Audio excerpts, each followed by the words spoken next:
look at the minutes. Okay, so let's open the meeting. At 5:03.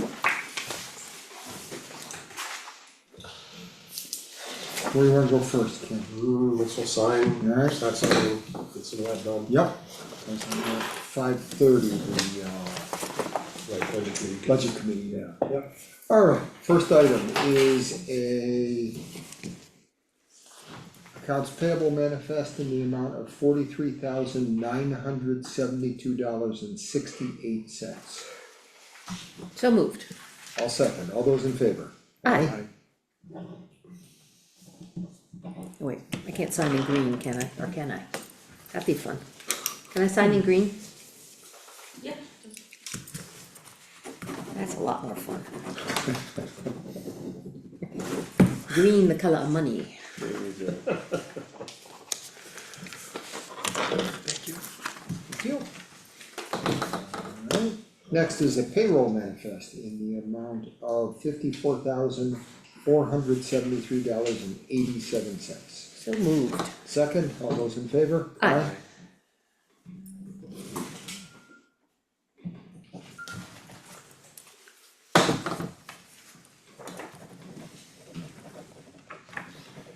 That is the MS1, Yep, that's, and the place for you to sign is on the front there. It used to have a place for all three names, and the new form does not. So squint your names in there anywhere you can. okay, would we be okay below Mandy? Yep, yep, that's fine. And no motion necessary, just signatures, right? That's right, yeah. Ken, while I'm thinking of it, before we leave tonight, can you log into the, Simply Safe Security so I can get logged back in? Cause they send the code to your Oh, email, sure, and, I don't know Yeah. why it's been so long since we've had to do that, but, okay. Yeah, well, I think the power outage might have had a problem. yeah. Do we want phone numbers and, No, okay. no.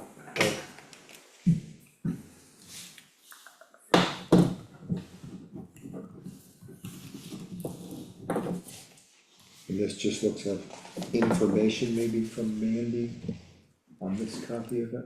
Yes. Yeah, that's the summary, yeah. Yeah. Oh, no, Yeah, that's the this one. summary of Just the one. valuation for the, I think that's the, That's the MS one, this is? There yeah. was another MS one that, there This were is two the- MS ones in there. Oh, yeah, okay, sorry, I just saw the summary of valuation, I thought it might have been the power thing, Eversource. No, that's that's part of the budget. somewhere, yeah, Yeah, yeah. Alright, so is this for, That's just for reference. I think you don't those need are just the details, in case you are, okay, it's a new form this year, so, yeah, this looks like, cause I see an old selectman listed on this one, Yeah, 2024. that's why. It's so you can Okay. compare the differences. Gotcha, alright, I'll pass this along too, Alright, I'll let you start that's there. last year's. Carol, why does this have, what are the red spots on the, red spots. there are red dots next to certain lines on the Well, MS one I filer? believe that's Mandy's, she was checking the Just work checking to as make she went sure down, it was okay. all done.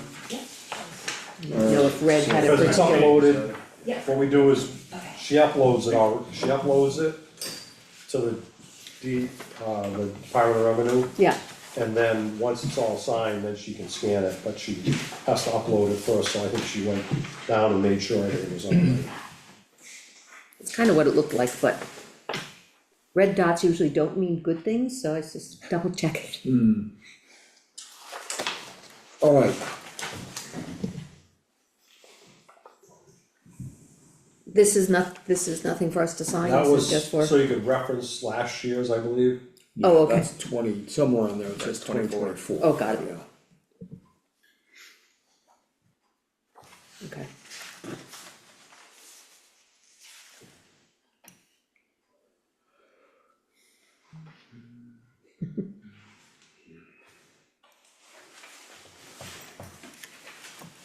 Okay, Thank you. Back to you. Alright, next is an application for current use assessment.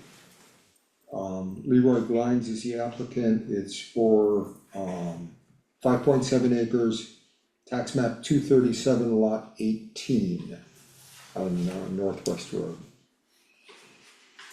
And Cal, it looks like only one place where we sign, From here I can see two one, blue things. There's no, another- actually, no, that's a Oh, that's a separate different one. form.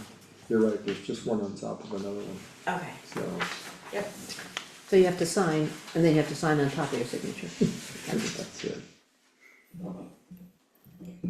Did you get a stamp?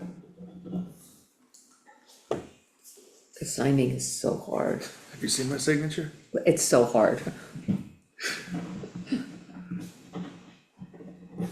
it's actually bad practice to get a stamp of your signature, because then if it gets stolen, anybody can use it.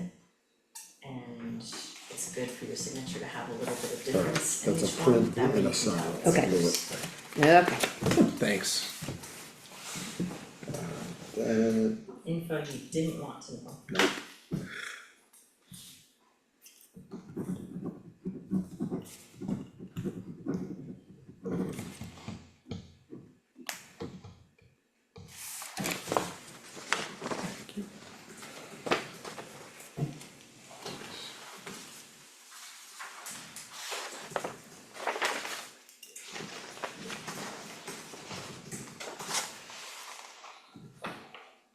it's been so long since I filled out one of those.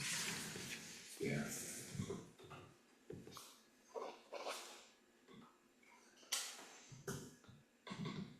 So that's not granted yet, that's just the application for it, correct?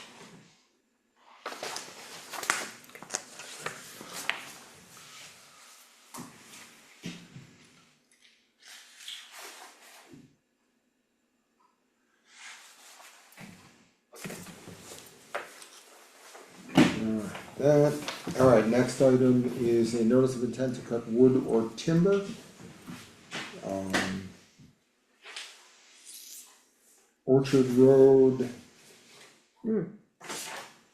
Map 23, lot 1 and 2, and there is a map on page 2. Is that just a continuation of last year's cut? I don't know whether, it doesn't. It would have to be, cause Yeah, they, cause Bronnenberg did it last year, right? Yes. Yeah, so it's probably just pulling more, they're making good use of that road. yeah.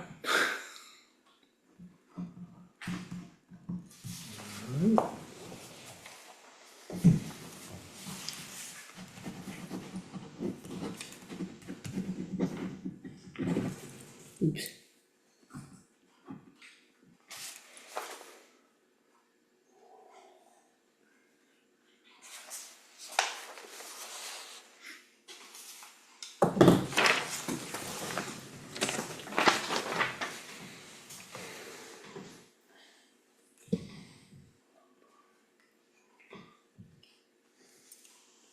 Hattie turns 90 this weekend. Hattie McGraw, Oh, no kidding, yeah. that's a milestone.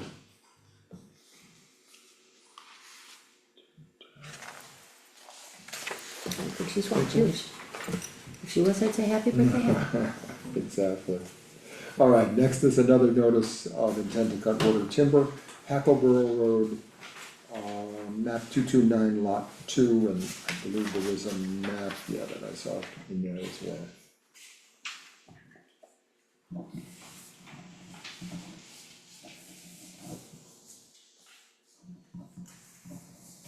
Sharon might be able to join, cause Zoom doesn't like that she's in Canada. I thought I fixed it. She sent me an email earlier and said that she had some questions, Okay, so I sent her the answers to the questions, okay, so It's a crazy lot. perfect.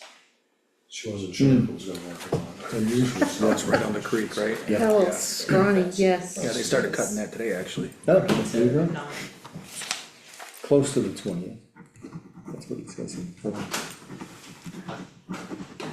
Get it while it's dry. Yeah, exactly. And nothing but dry.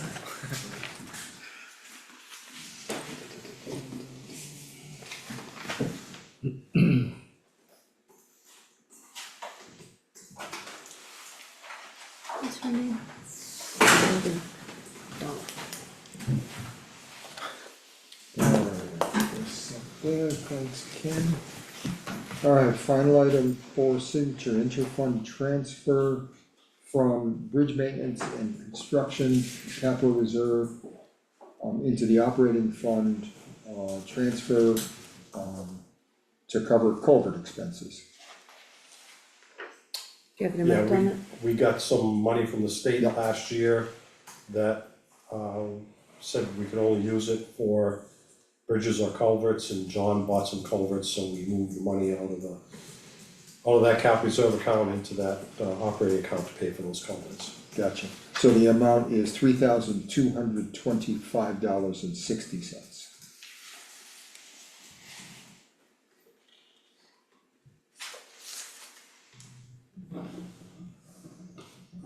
Okay.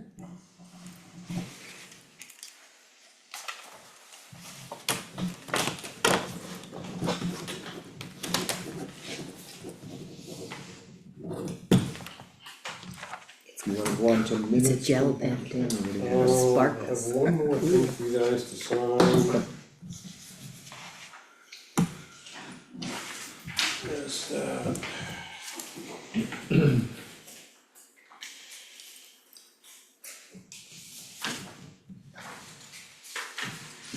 This is the letter to Sam, to the Citizens Bank for the, distribution of the trust money from Sam Lake Trust.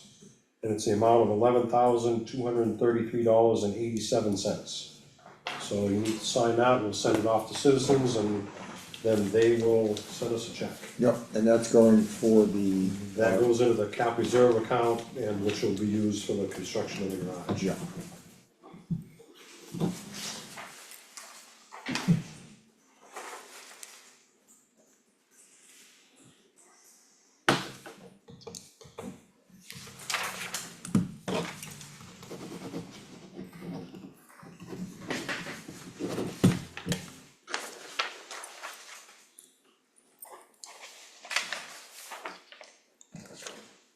Couldn't even bother to hand it to us, you just wave it and you. Probably look can the just- same.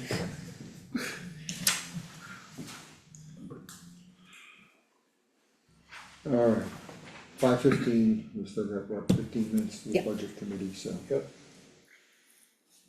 Yep, we can do the minutes. Minutes? Alright, why don't we start with the public meeting minutes from August the 18th, 2025. I got one, substantial change, and that's on page 5.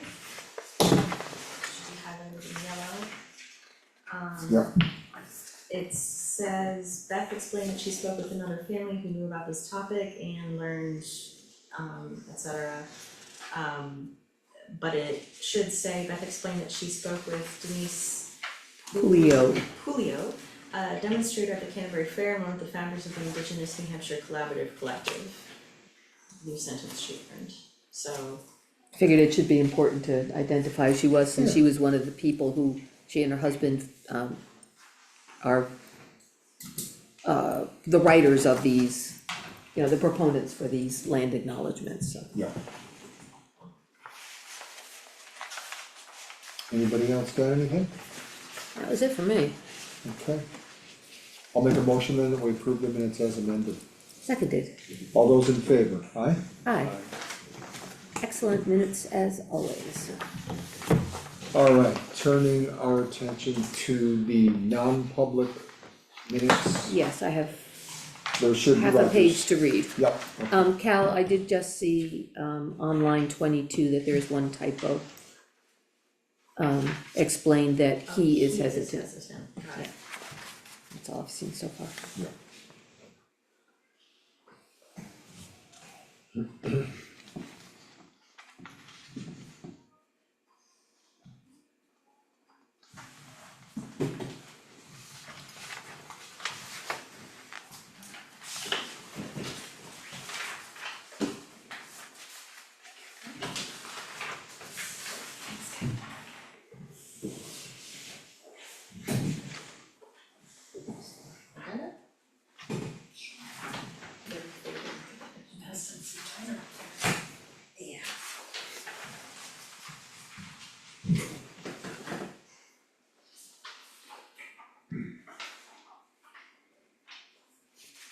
No, that's all I see in this count, for me anyway.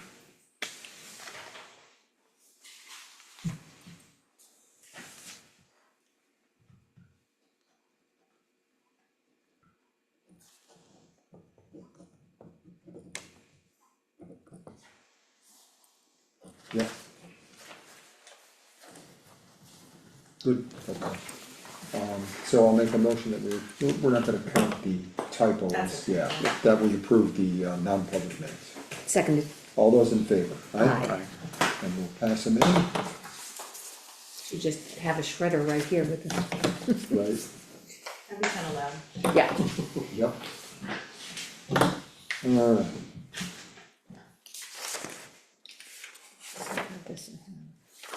Alright, New business, traffic report. yep, sounds good, So I sent an email with the data from the speed. Not sure how you want me to follow up on this, I mean, I can call Mr. Shepherd and contact him and let him know, but it seemed pretty obvious to me that the majority of people are obeying the speed limit. they are. The facts speak for themselves.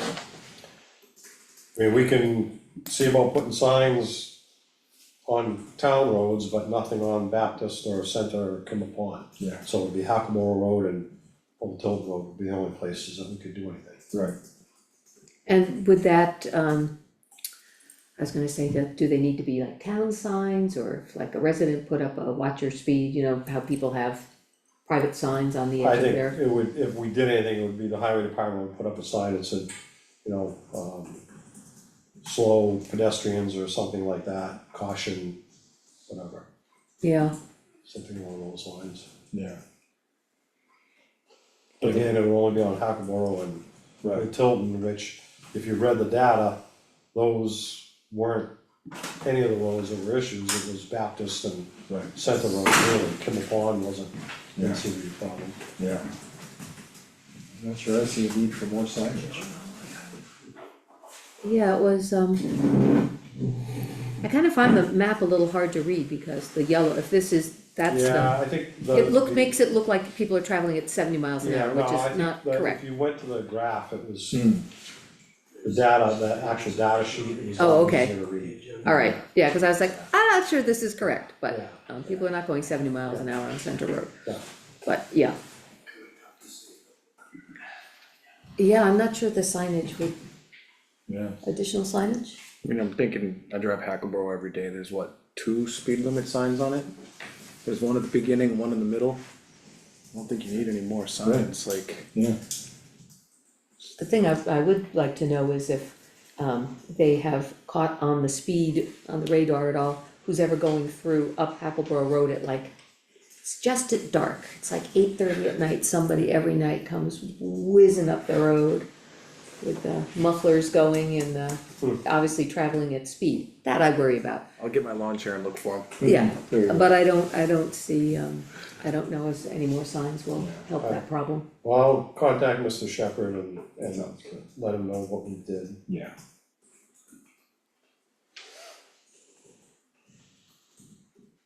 I would hope everybody walking on those roads is wearing yellow vests anyway, Yeah, most people are, Please.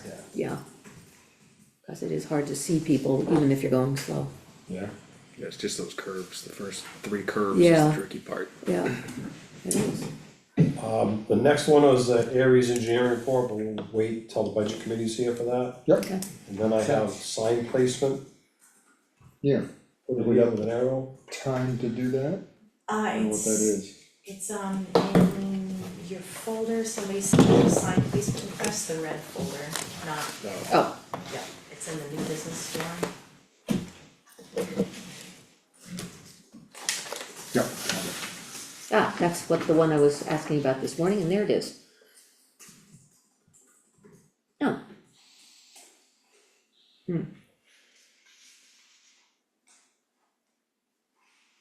We just got it today, so if you need more time, I can put it on the next agenda. Well, I think this might end up being part of a, not this in particular, but we need to have a bigger conversation about signs in the center anyway. I talked with Ken a little bit about it this morning, cause of the, you know, all of a sudden, if you get people sticking all kinds of signs in there for their businesses.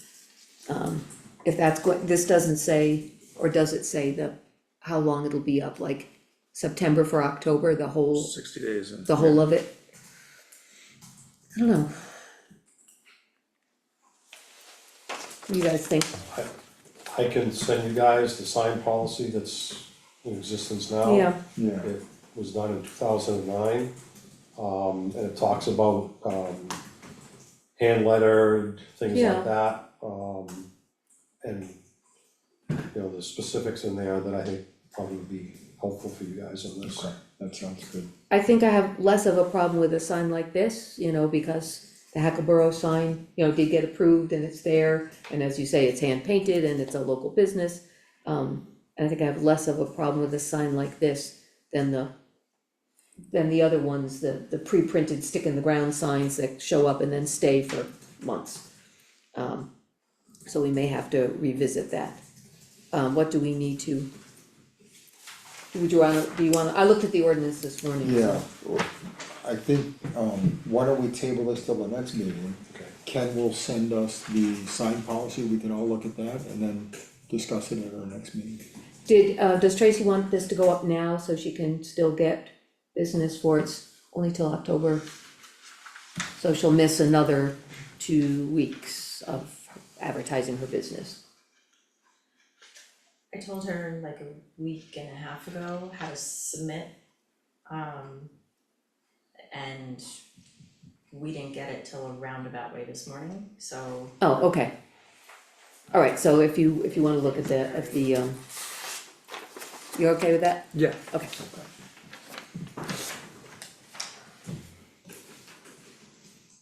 And at some point, we need to, once we all look at that, we should discuss, maybe the next time when we talk about signs. What we wanna do or not do about, weighing in on the other kinds of signs in the center. Yeah. Alright.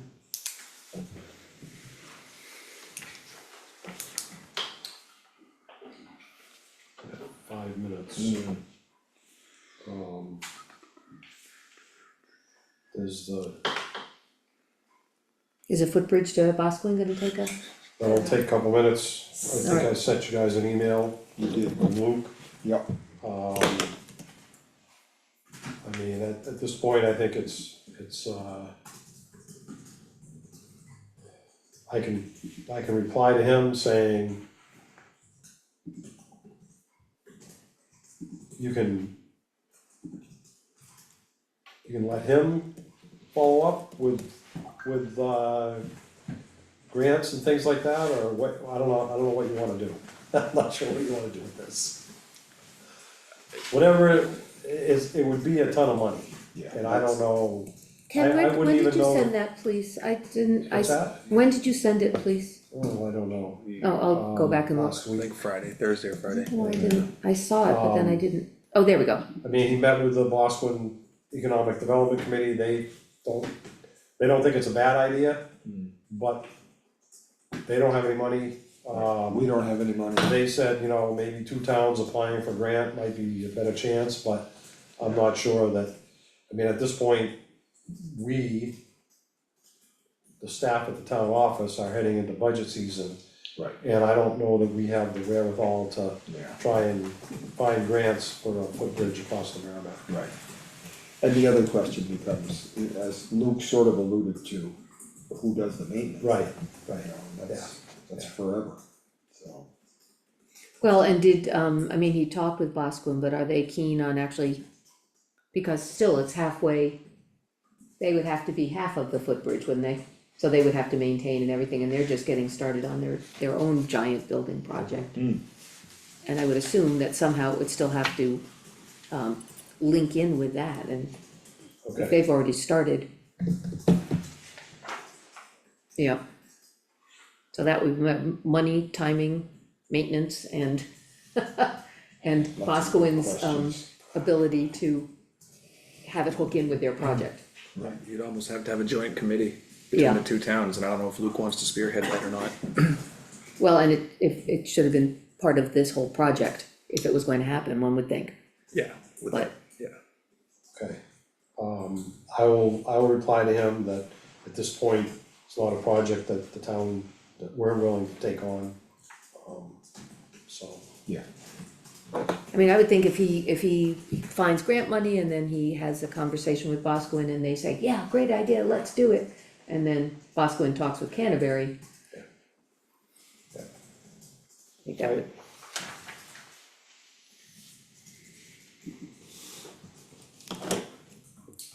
alright, anything else we can cover in 3 minutes or less? well, the land acknowledgement, I don't know what else there is to say, except the reference to the Pulios was the reference, you know, that they were the people who brought up land acknowledgement, they're the experts on it, as you will, if you will. So I don't know if we want to have them weigh in more on what a land acknowledgement might mean. I think Evan has made it pretty clear, it's at the moment pretty much more ceremonial. You wanna wait and hear from the, I mean, I don't really know what to do with it. Other than to say, it seems like a good idea and it does not sound like from the Pulios that, it's a, that we are signing on to doing something specific unless we want. Yeah. It sounds like, you know, what we're doing is an acknowledgement that they can no longer care for the land, so we are. And we can do much after that. If you want Evan to come back with a plan about what other things he thinks we should do other than plaques, otherwise I think that's the hang up right now is what is the extent they wanna have this land acknowledgement. I don't think there's a debate on the content of it. I Right. think it's just, what are we doing with this? Are we gonna put a plaque in town offices? Are we gonna try to put something like, I think that's where we need to go, and Evan needs to explain to us where all these plaques what will his go. end result wants Yeah. to be, and you know, what are the goals of it? If we're gonna get this rolling, we kinda need some meat on the bones. I did float it to the Conservation Commission, they have a meeting this, and they were like, they didn't seem to think that they had anything to do with it. Unless, you know, again, Evan wants to put signs on conservation property. Gotcha. So they, Yeah. you know, at the moment, they're like, That's essentially the same as Yeah. the HDC and ag, they were the same response, there's nothing really to debate about it with Yeah. nothing being presented, so. Once there's something, I guess, Yeah, yeah. tangible, then we can push it back out, Yeah. but, So why don't we invite him back, Evan, okay. back to a future meeting and. yeah, and we'll or talk even about just to, you know, I know he's at school, so Right, that might that's what I be was tough. So if he just wants to weigh in and say how he sees, a little bit more information about where exactly he might see plaques going. it. Right, And if Okay. there's any other, and that way he can just send it to us without having to show up at the moment, because that's difficult for them. yes, it is. I think we all think it's a good idea, I just wanna make sure what the extent of it is. yeah, Alright. alright.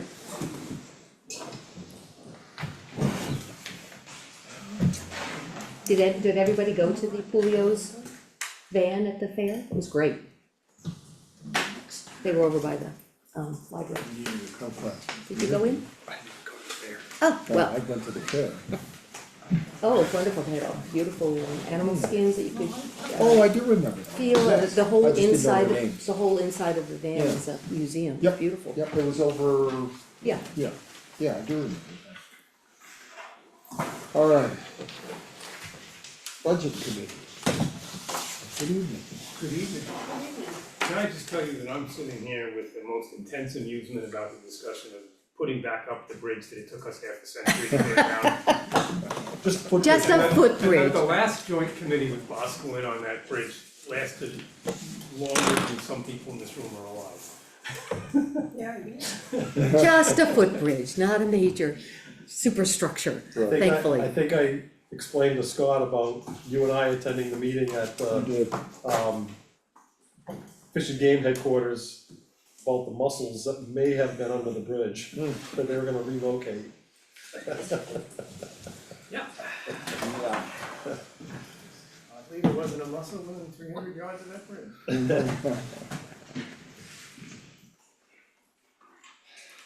When I was a selectman, it took years for Boscawen to agree or even think about helping keep the bridge that was there. And it was years of discussion even then. So I'm not very optimistic that a footbridge will be possible. There might be different people in Bosquen now, who knows? Who Never knows? know, never know.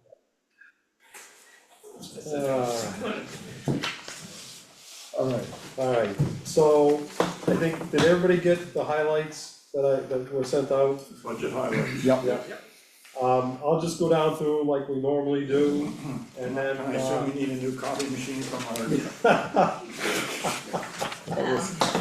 Delivered to Do you want highlight the mine? need. I can pull mine up on email if you want this one, if you wanna read it, this one's all printed through. Yeah, it ran out halfway through budget versus actuals, and then I took it out and shook it, and it got me through the budget Gotcha. highlights. we do have a line for office supplies in our budget. That's a good thing.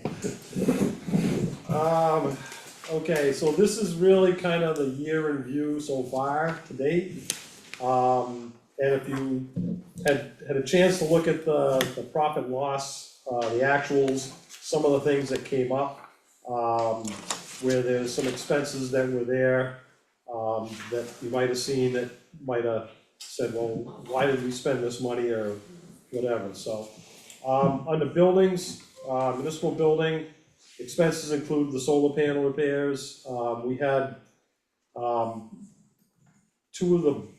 of the boxes in the ground, one of the junction boxes, actually caught fire. And, so we had to redo a bunch of the junction, up there. The septic pumps, there's 2 septic pumps up there, in the pump tanks, and they both had to be replaced. That was fairly expensive. The water softener maintenance, one of the air conditioning units in the fire station, in the firefighter's office there, started leaking down through the ceiling. The condensate pump, stopped working, and there was no, water sensor in there, so it leaked all over one of the desks in there.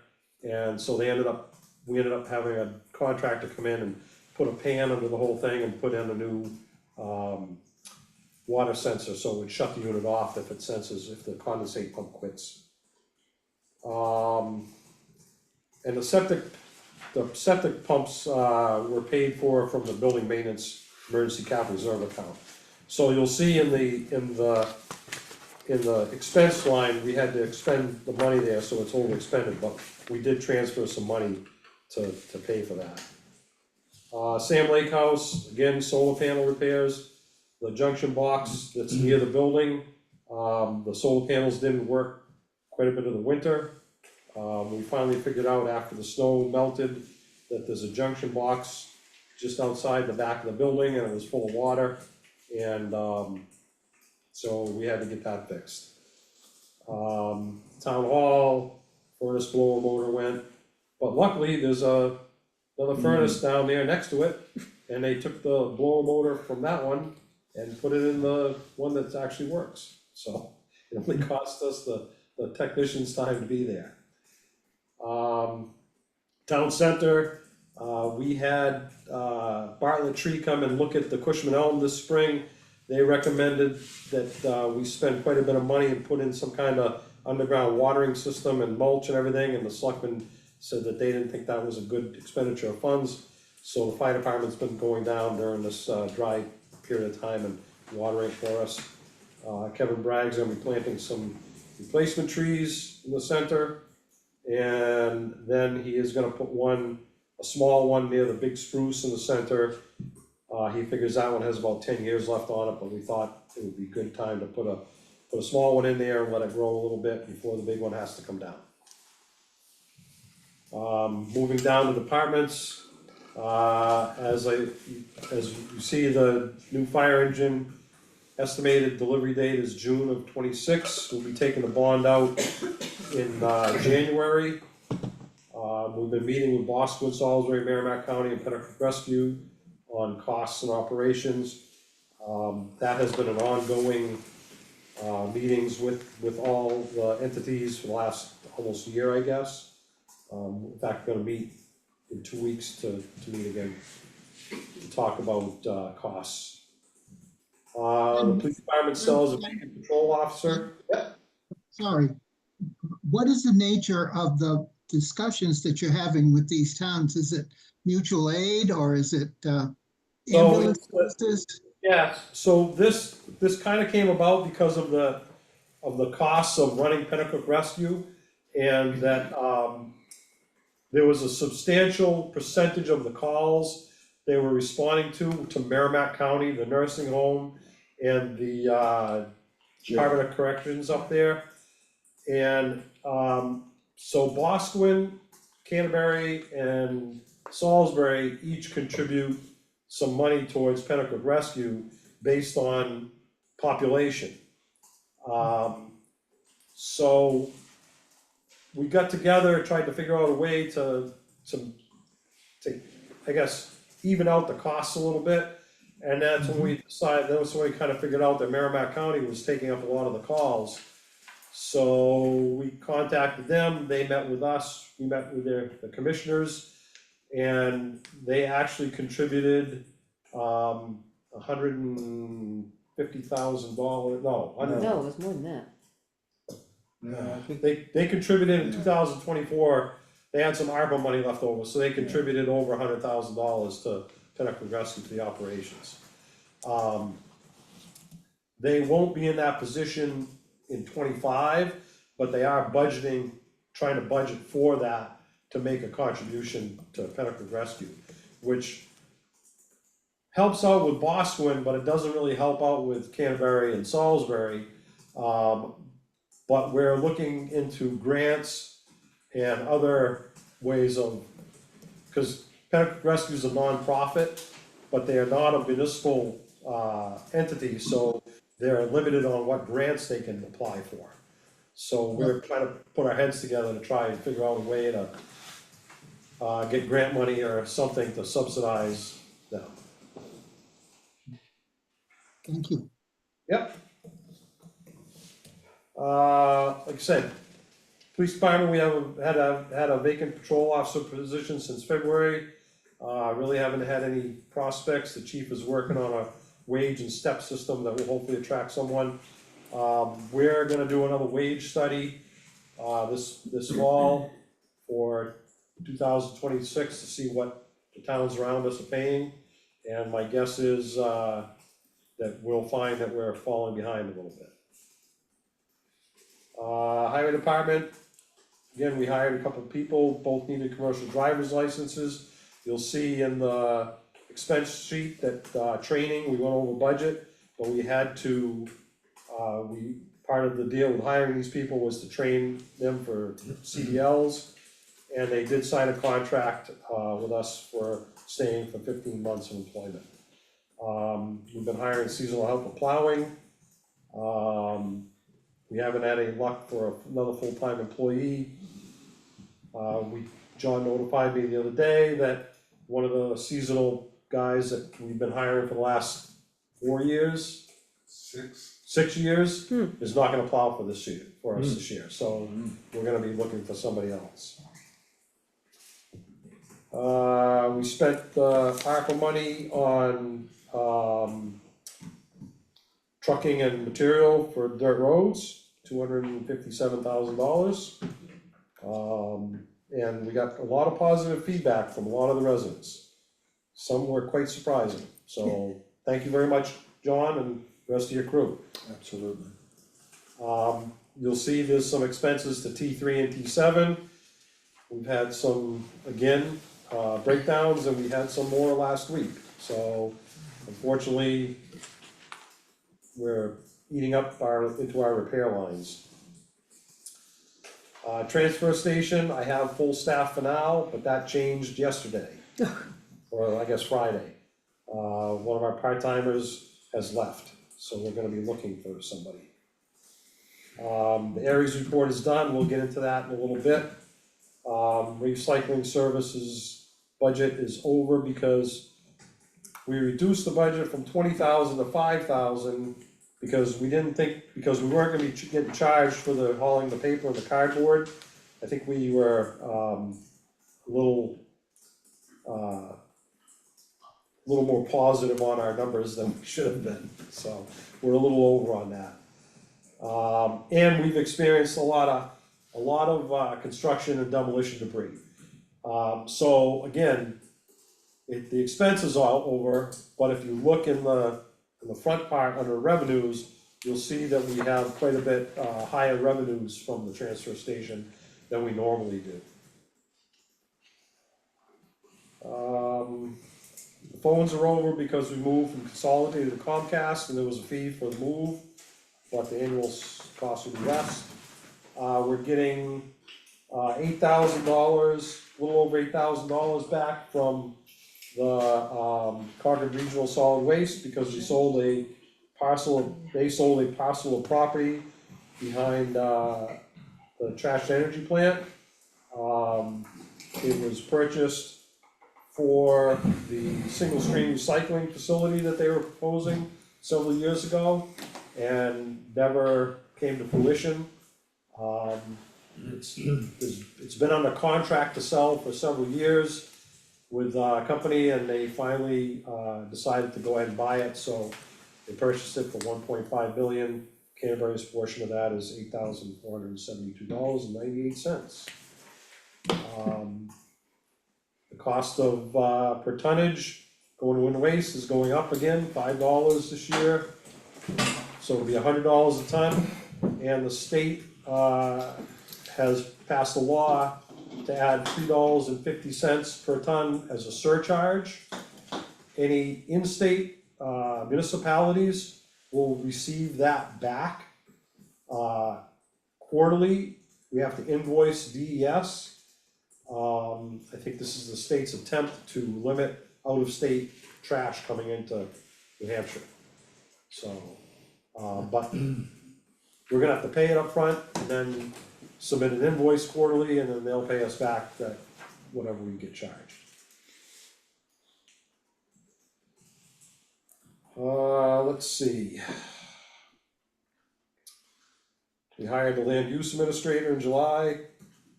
She's working out good, Michelle Hammond. She was the secretary for the planning board, and then came to work for us at the town office as the land use administrator. We contracted for assessing and utilities this year because all the work that Eversource did.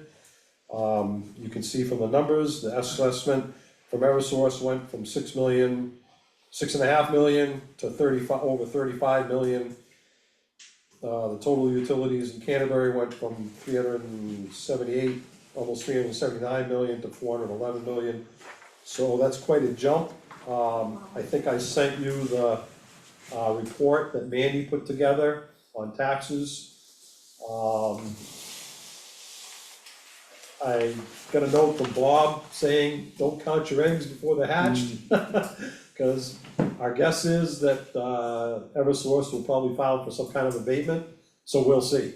But the good news is the assessment went up quite a bit, so. Can I ask, when you say the total utilities went from 378 to 411, you mean the assessment? The assessment, Okay. yes, The last time there was a large utility change in the way that I think the value of the poles was treated. yes. It jumped the assessed value, and they all immediately filed both abatement requests. Yeah. Those were denied, and then they went straight to the PUC. they went straight to the LTA, so that Yeah. is something to think about. Yeah.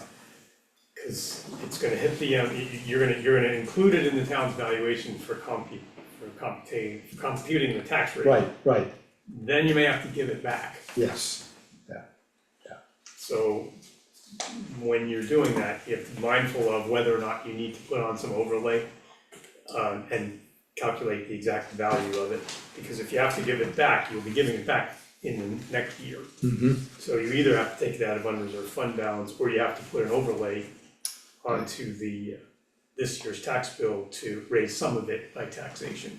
What happened when Easier the to get utilities back. went to the next level? Did they get satisfaction? Yeah, $50,000. Oh, Yeah, they Okay. kind of won that one. So the abatement was denied, but then at the next level, they were, Yeah, we never, at the time, we didn't take advantage of that difference, but it wasn't that much money, but yeah, they won. okay, Now, they may not this time because they're building a new transmission line, so it clearly has value, but they're gonna argue about how much it would have And- versus what they put in. And I did talk to Mandy today, and, she was gonna contact, Mr. Fogg, who's the assessor, and, ask him if he would work with us if there is an abatement request, and he said yes, so. It's all good, it's all very good news, and it was a Yeah. smart move hiring the outside And, evaluator for sure. yeah, and that's what he does, that's his business, is utility valuation, so. And the net was about $2 on the tax rate. Yes, yeah. So Yeah. that's useful. Yes, it is. Yep. Good work. Let's see, under IT, we purchased some new computers for some different people. Under healthcare, we switched to New Hampshire Interlocal Trust for this year. After many years with the health trust, and it was really, the costs were substantially lower. In May, we were notified that the interlocal trust was going out of business. So we did some pretty fancy footwork and ended up with school care. And mostly because they have the same health carrier as the interlocal trust. So it was less of it was more expensive, but it was less of a problem with all of our employees trying to change to a different healthcare company. So we are gonna start looking. In fact, I've already been in contact with the Health Trust and a couple others about 26. The Health Trust has a 2-year lockout if you leave them, but they are considering waiving it because the NHIT went out of business, so we'll see. They haven't firmed that up yet, but we'll see what happens, so we will be shopping. And our looking for remedies to this, we looked at everything from providing the employees with an amount of money, saying, go out and get your own insurance. We started there, and then we ended up, going to school care, so we searched, we looked at a whole bunch of different options, so. But there was a pretty severe deadline, so we couldn't spend a lot of time on it, we only had a month or so, we'll be looking again this year, so. Is anyone still looking at the high deductible plans and then funding an HSA for the employees to cover deductibles and other And we expenses? did that with NHIT, we funded a high deductible, and there was, what, a couple people that took it? yeah, Three people that took it, we gave them the option, we thought, well, this year we'll give you an option, and there was 3 people that took it, so, yeah, I think that will be an option this year, sure. Is school care is school care in conjunction with the Shaker Regional, or is that just another company? No, they're just a pool, just like Health Trust and NHIT was. It's a pool that provides insurance to municipalities and school districts. So we can tag into that, Yeah, we can go back, okay. we can go back to them in 26 if we want to. We're gonna if shop they're still in around. business. Moving on down to taxes, you can see that what we collected year to date, over 4.5 million, and that includes back taxes from previous years, interest and penalties. And we only have $116,000 that's owed in back taxes, so we're actually doing pretty good. That's really good. Yep. What I wanted to know, Ken, what I wanted to know is, should we be concerned that we have about the amount of money we've collected now and the taxes that are not collected yet? I mean, it seems like we've got 4 million 2, but the budget is 7.5. Is there any concern there that we're lagging or just No. normal? No, I think we're actually looking really good. Okay. Revenue, we got $11,233 from the Sand Lake Trust disbursement.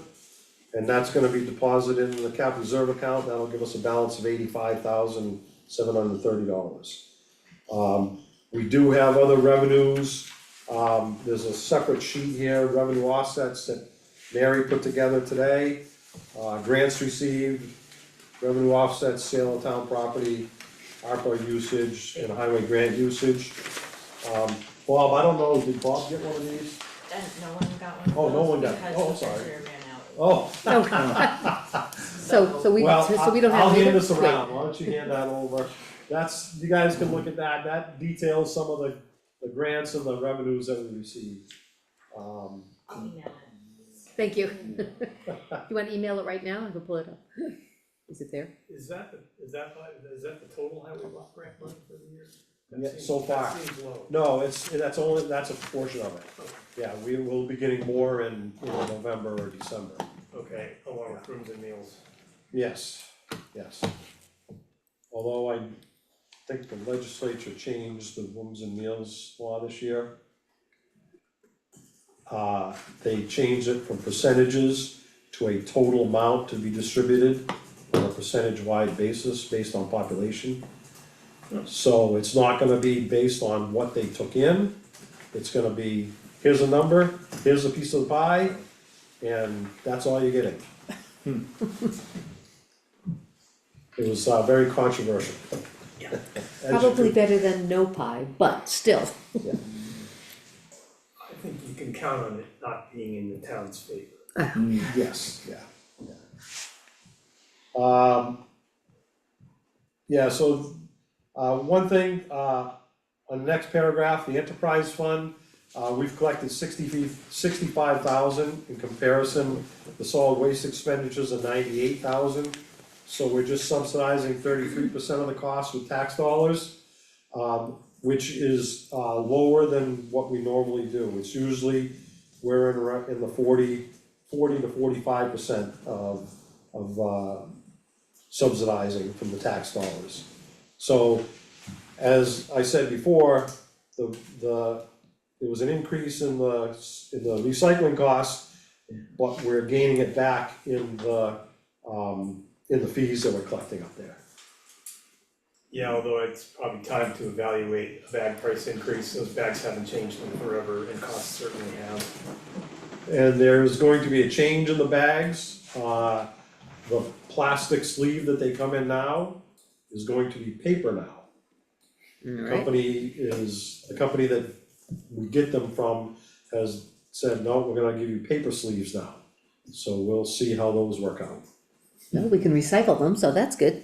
Yes, I don't The know, bags that you use are still the same, but the bags will still be plastic, they come in a different wrapper. but they're gonna come in a different, it's gonna be a paper bag instead of a plastic bag they come in now.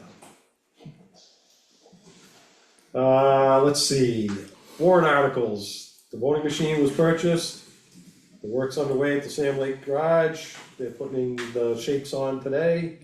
The library weatherization was completed, the final cost was almost 20,000, and we received 7,000 from New Hampshire Saves. We have on our agenda later to authorize the transfer from the Community Power Committee, from our adder to the town. The Household Hazardous Waste Day was held on May 24th, and there's a mistake on your highlights. The warrant article was for $10,500, and we spent $10,491. The report from engineering is done, Aries Engineering is done, and we'll get the handouts for that. I'll get into that when we get through the rest of this, and then we'll go to the Aries report, cause it's a little more detailed. Broadband extension, the majority of the town now has accessibility.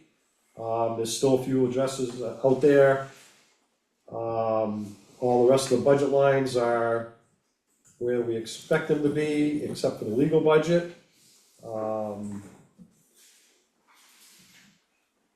Direct assistance, we're gonna overexpend that line again this year. The planning board is working on the update to the capital improvement plan. We have a proposal from TD Bank on investing some of our funds to maximize our earned interest. And again, I'll get into that a little bit in a couple minutes. And then looking towards 2026, as I say, the big issue is gonna be wages and benefits. The library has already told us they're not planning any increases other than wages. But they're also, the trustees are also proposing to fund a larger portion of the wages. And then the police chief is talking about a wage increase in a step system. Some potential big ticket items for 2026. The highway department is hoping to replace the water truck with a slide-in tank. The old water truck is out of service and not repairable.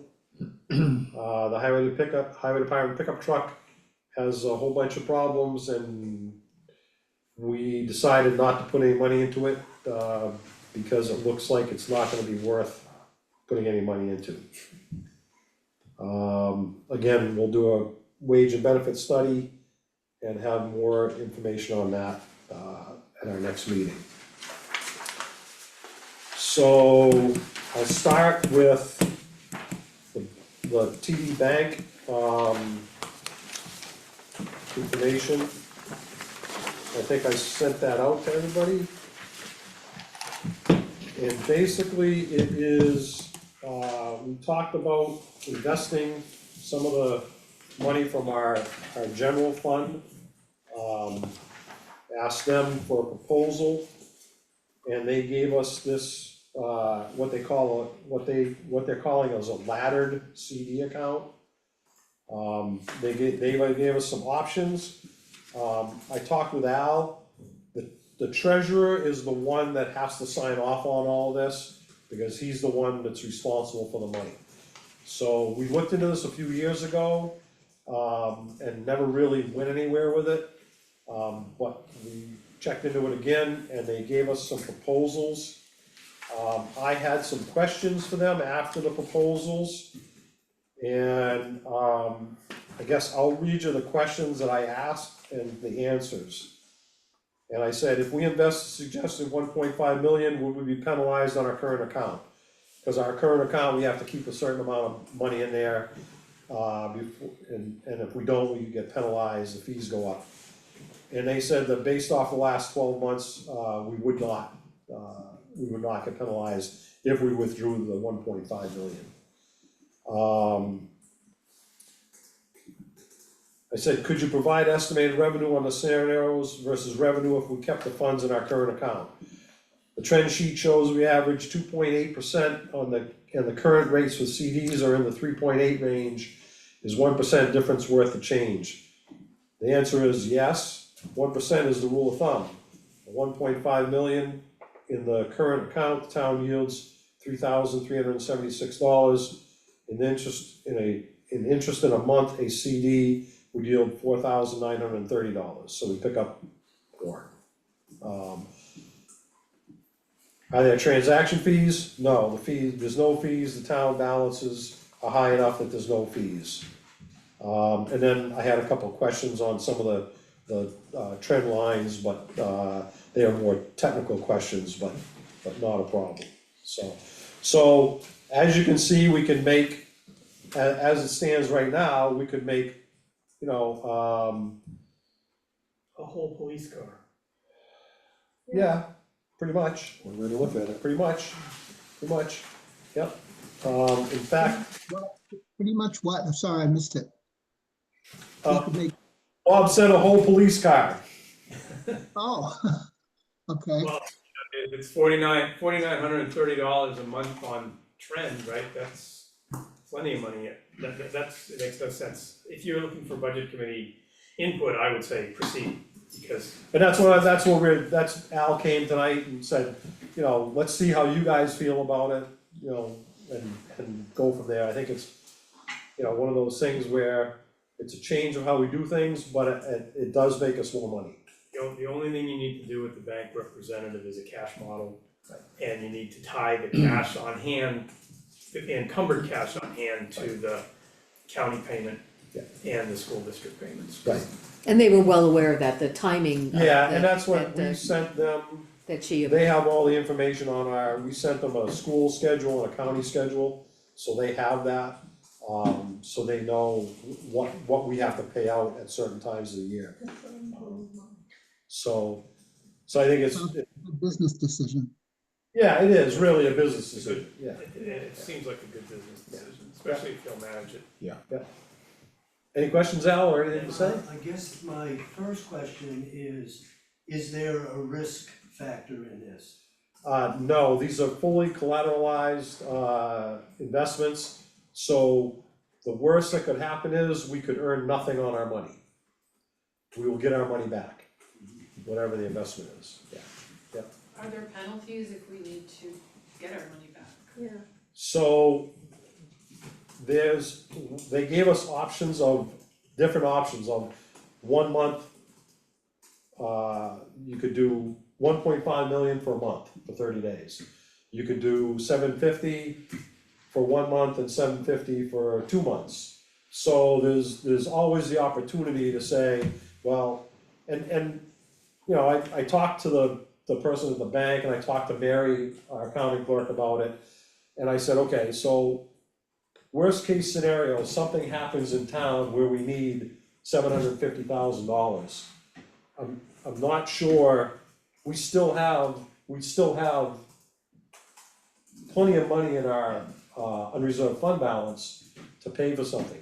I mean, if one of our buildings burned down, or a tornado came through or something like that, we have insurance on all of our buildings. I don't know, I've been trying to think of worst case scenarios where we need that money and we couldn't get it, and I can't come up with anything. well, and this So- isn't the total bulk of the money that we No, have. and that's the They, thing, they made a we're very looking at- careful calculation about what was safe for us to. Yeah, we have over $4 million in our unreserved fund balance right now, so, we've had highs and lows. The trend sheet, I think, showed.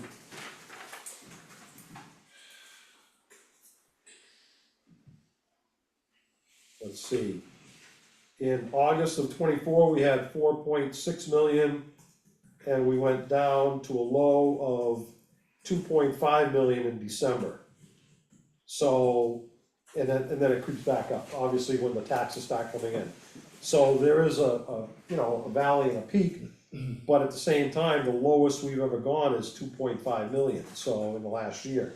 So if we took 750,000 of that and invested it, we still have $1.5 million, so, I talked to Mary about this, and she is a very conservative accounting clerk, and is very protective of those funds. And she's like, well, yeah, I guess, and then we talked about it, looked at the numbers, and we like, yeah, no, it does make sense to invest some of our money, to get a little bit more. Are you recommending scenario 4?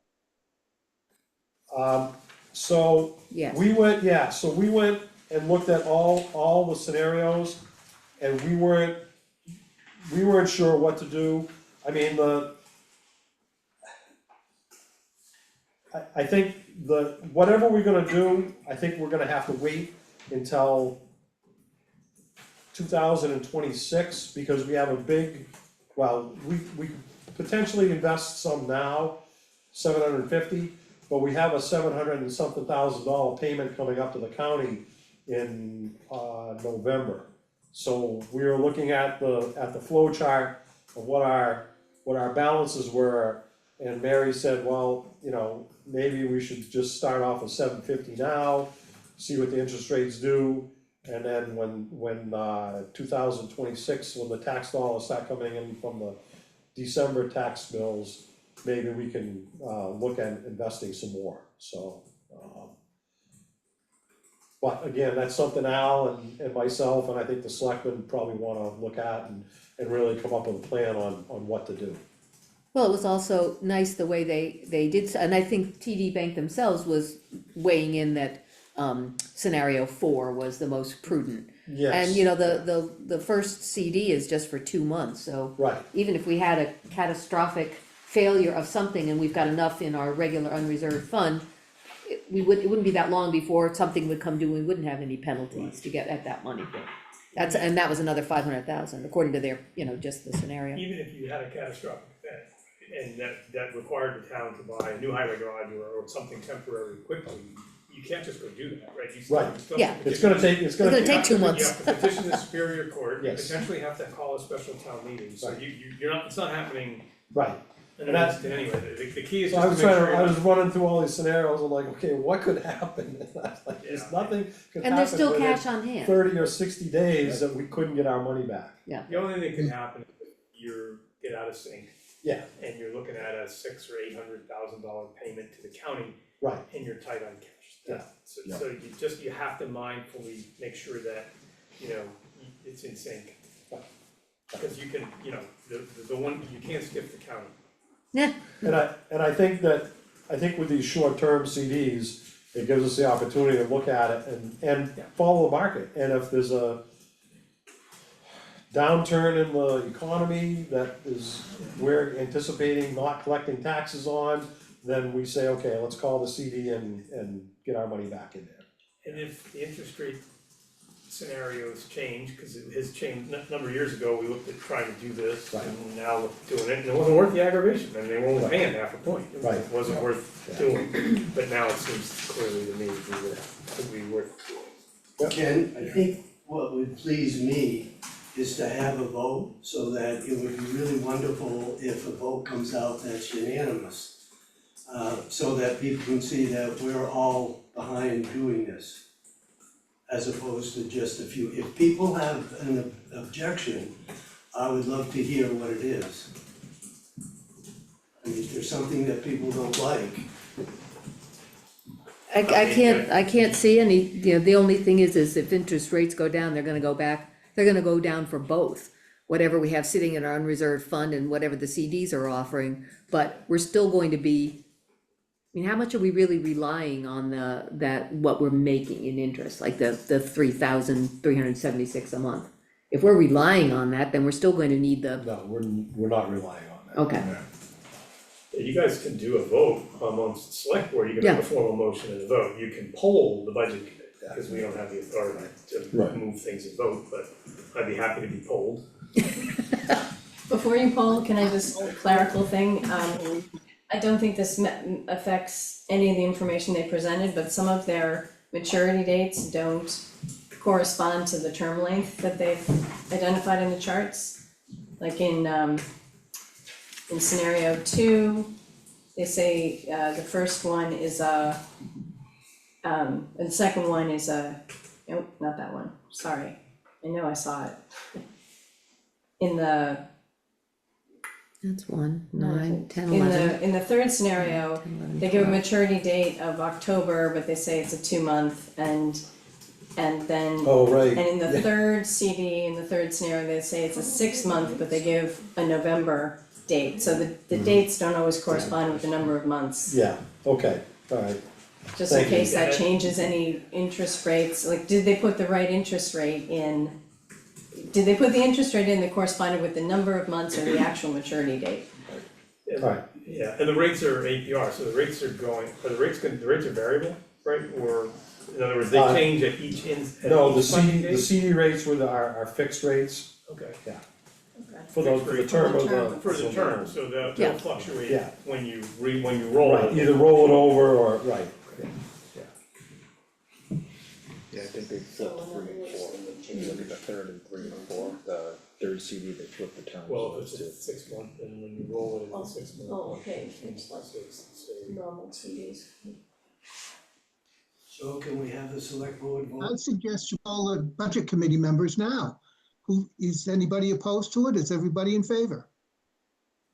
Sounds like a good poll to me. I'm in favor. In favor? Alright, that's unanimous. okay, And then yeah, a motion, from the board, yep, move and forward. To move forward with option 4 specifically, or just I in would say, general? I would say in general, the investment, and then we'll work out the details with Alan. Sounds good. So I'll make a motion that we move forward with the investment plan with TD.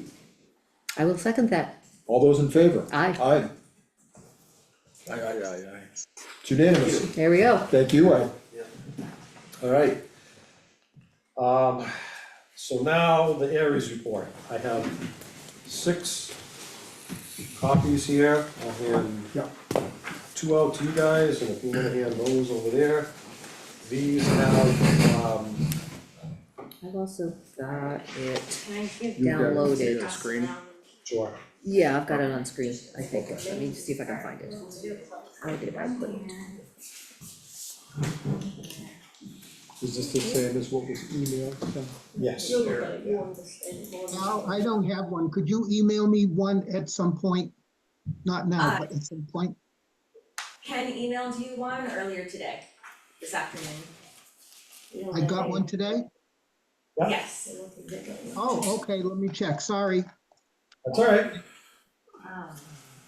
Feel free to look at it and then ask them. Yeah. So, this, I think, this went to everybody, right?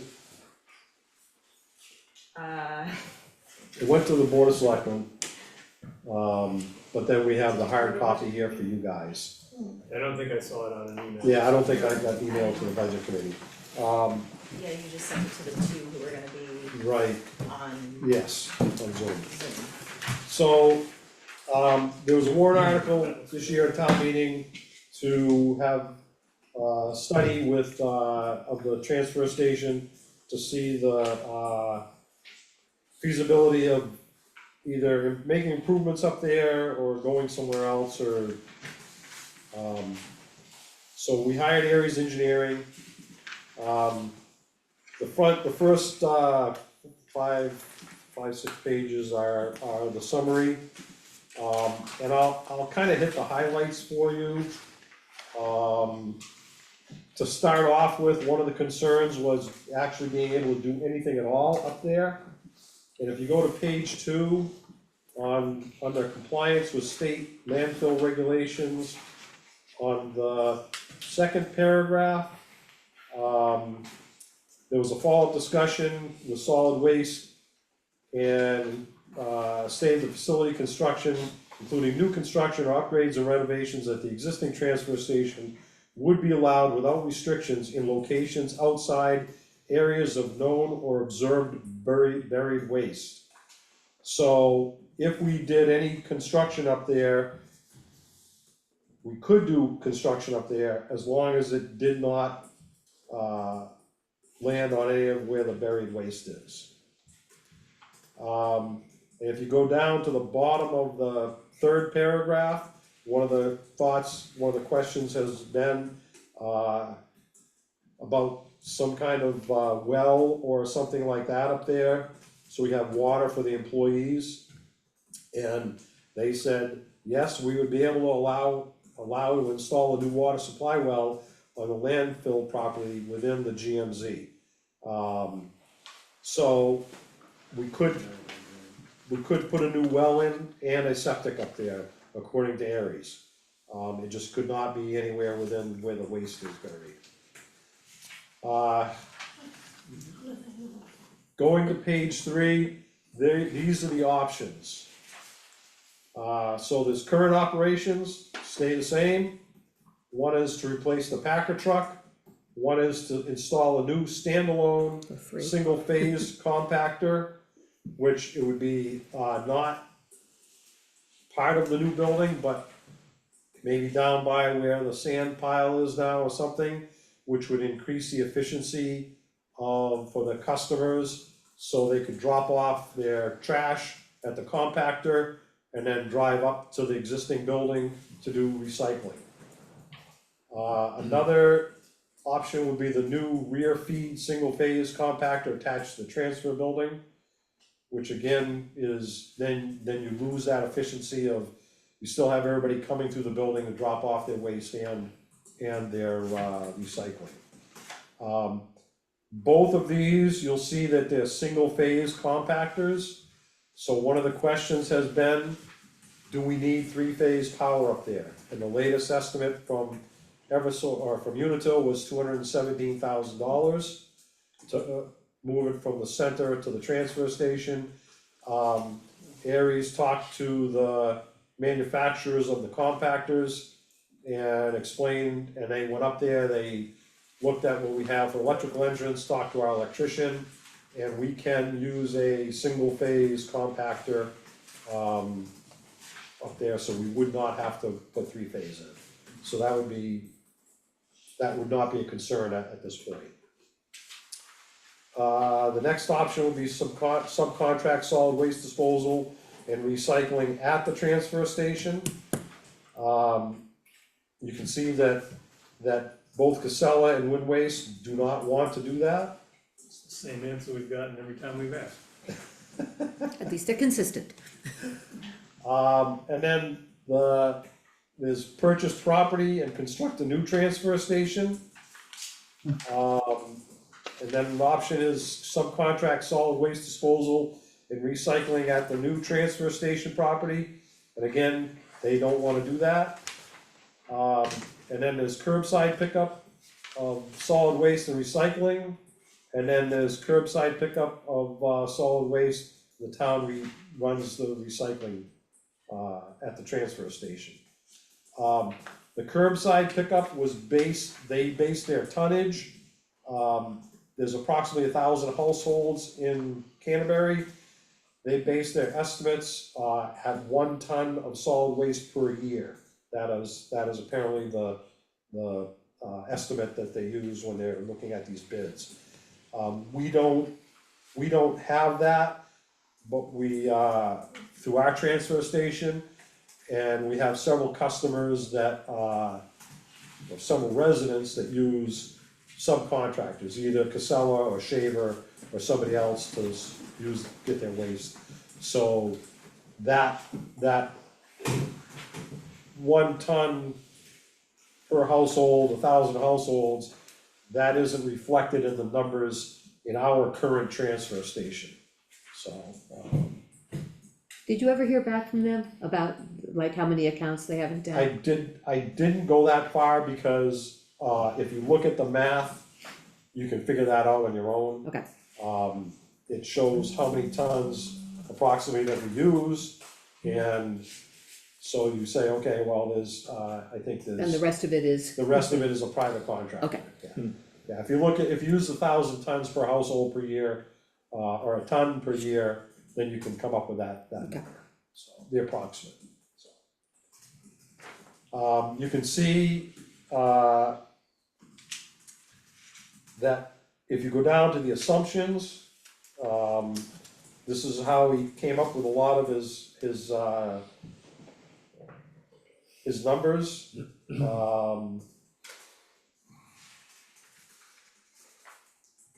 And then if you go to the present worth analysis, this is their opinion on what the best option would be.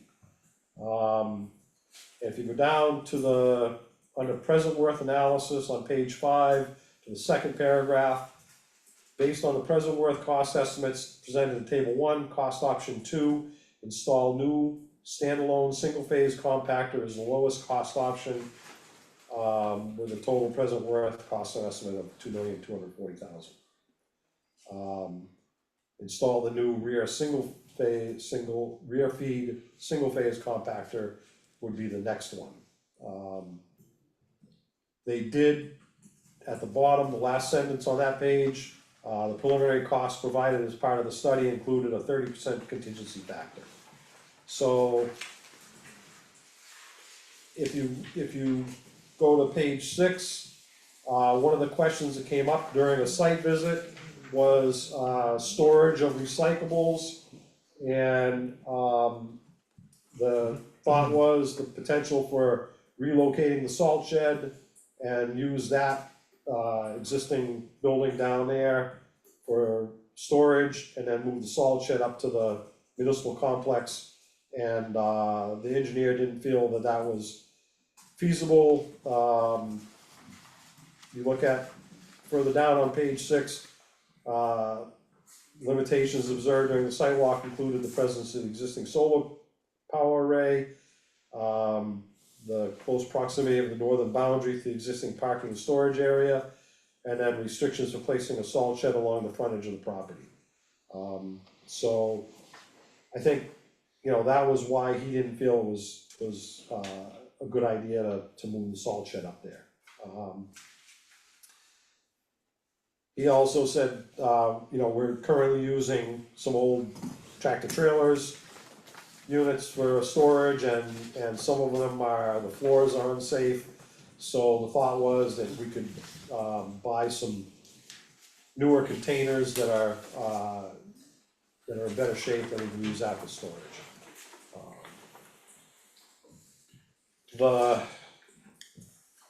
All of the options are in that second portion, and then there's a map, there's a couple maps in there that show, areas of the trash. Yours are color coded.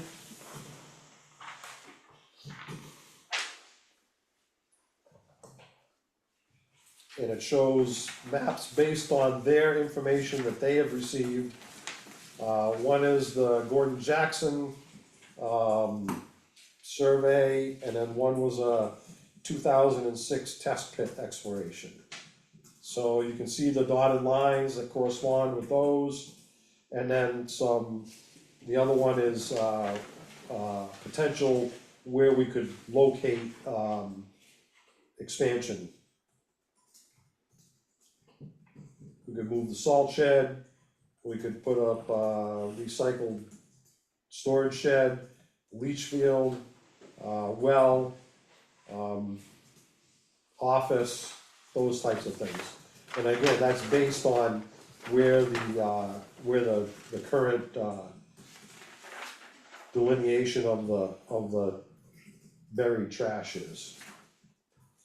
How'd they determine the groundwater management zone boundary? That was done, by a survey that they did, Oh, 15, yeah, anyway, 20 years. probably 20 years ago.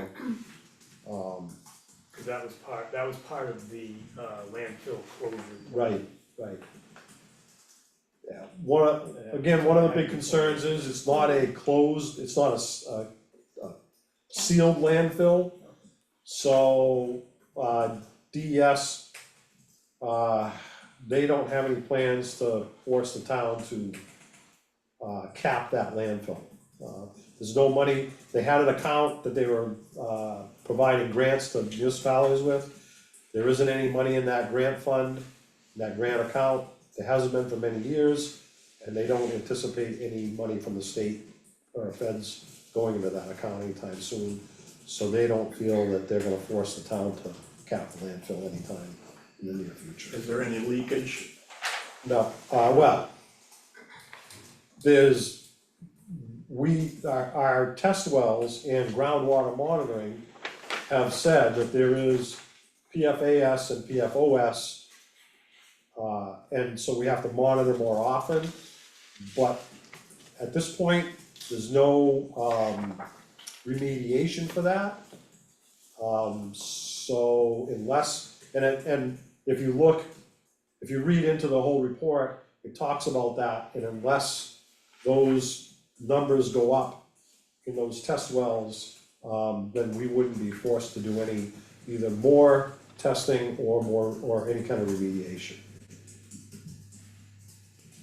What would happen if we did all this building and had these places where we could drive up, and then the water tests come back bad?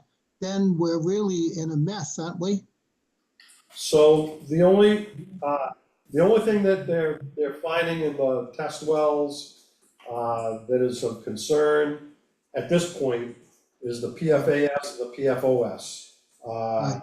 There are some other things that they're finding in there,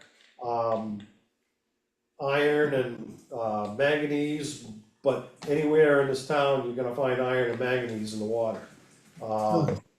So I don't know again, according to the DS and our engineer, they didn't raise any huge concerns over any potential expansion as long as it's not on the, landfill area.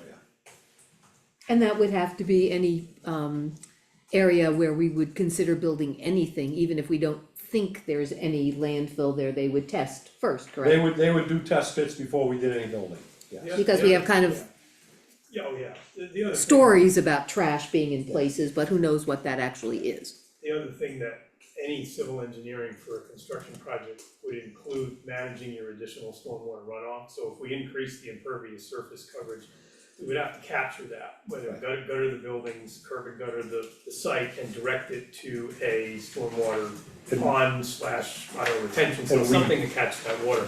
So you could actually argue that adding more buildings to the site may actually improve, because it would remove water that's currently percolating down through the buried trash. And currently, we have a stormwater, they did a stormwater project up there a few years ago. Yeah. And it channels all the water into the burn pit, right now, so. And this doesn't really look like it's adding more impervious surface anyway, a couple of buildings, but I'm assuming they're. Yeah, you could, and you could pave some of what's currently gravel, but yeah, I don't. Yeah, that concurs, I think, with some of the less formal engineering reviews that were done a number of years ago about what could and could not happen there. So I guess that's good. Can you clarify the present worth, $2.2 million to do a comp? So that's based on a 10-year cycle, he Okay. based this on a 10-year cycle. Did they give us a cost estimate of what it would cost to simply do it upfront? Yeah, if you go into the, Are you sending me to that ridiculous Options. type? Yeah, that one. yeah, you're gonna have to go, Don't look well, at me. actually, We need a younger budget. Is it down? The roads are long enough. Bob, if you go to table 1, Yeah, it gives the capital costs. first year capital costs. So to replace a compactor truck is $418,000. And then estimate for recycling center, operation costs, is $125,000, and then the solid waste is $108,000.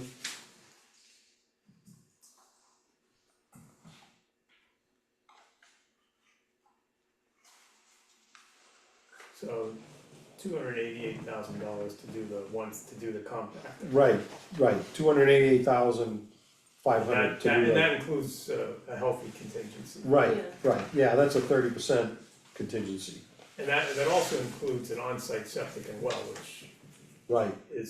would be an option. Yep, yeah, so the way you would read this, really the easiest way is to look at the options and go to the table 1 and see what the actual costs are.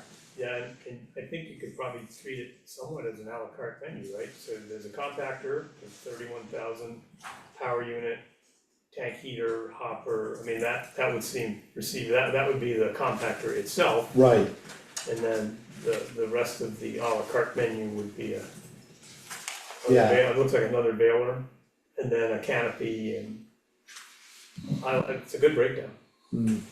Although the one thing I don't see is a haul truck of some kind, cause we'd have to get it from, think we discussed that, and I can't remember Well, what it says you said about it. subcontract hauling, did it? Okay, I think he 36,000. included it in there somewhere, I'd have to go look at the option. Subcontractor I hauling. apologize, I just got this the other day, so I didn't. Yeah, so the top part is capital, below is operating, and so he's got pickup and transportation costs. okay. Are you still looking at option 2? Which one are you looking at, it's Bob? right, I'm looking at, this page 3 of 7. It says right at top what it is. Yes, cost option 2. Okay.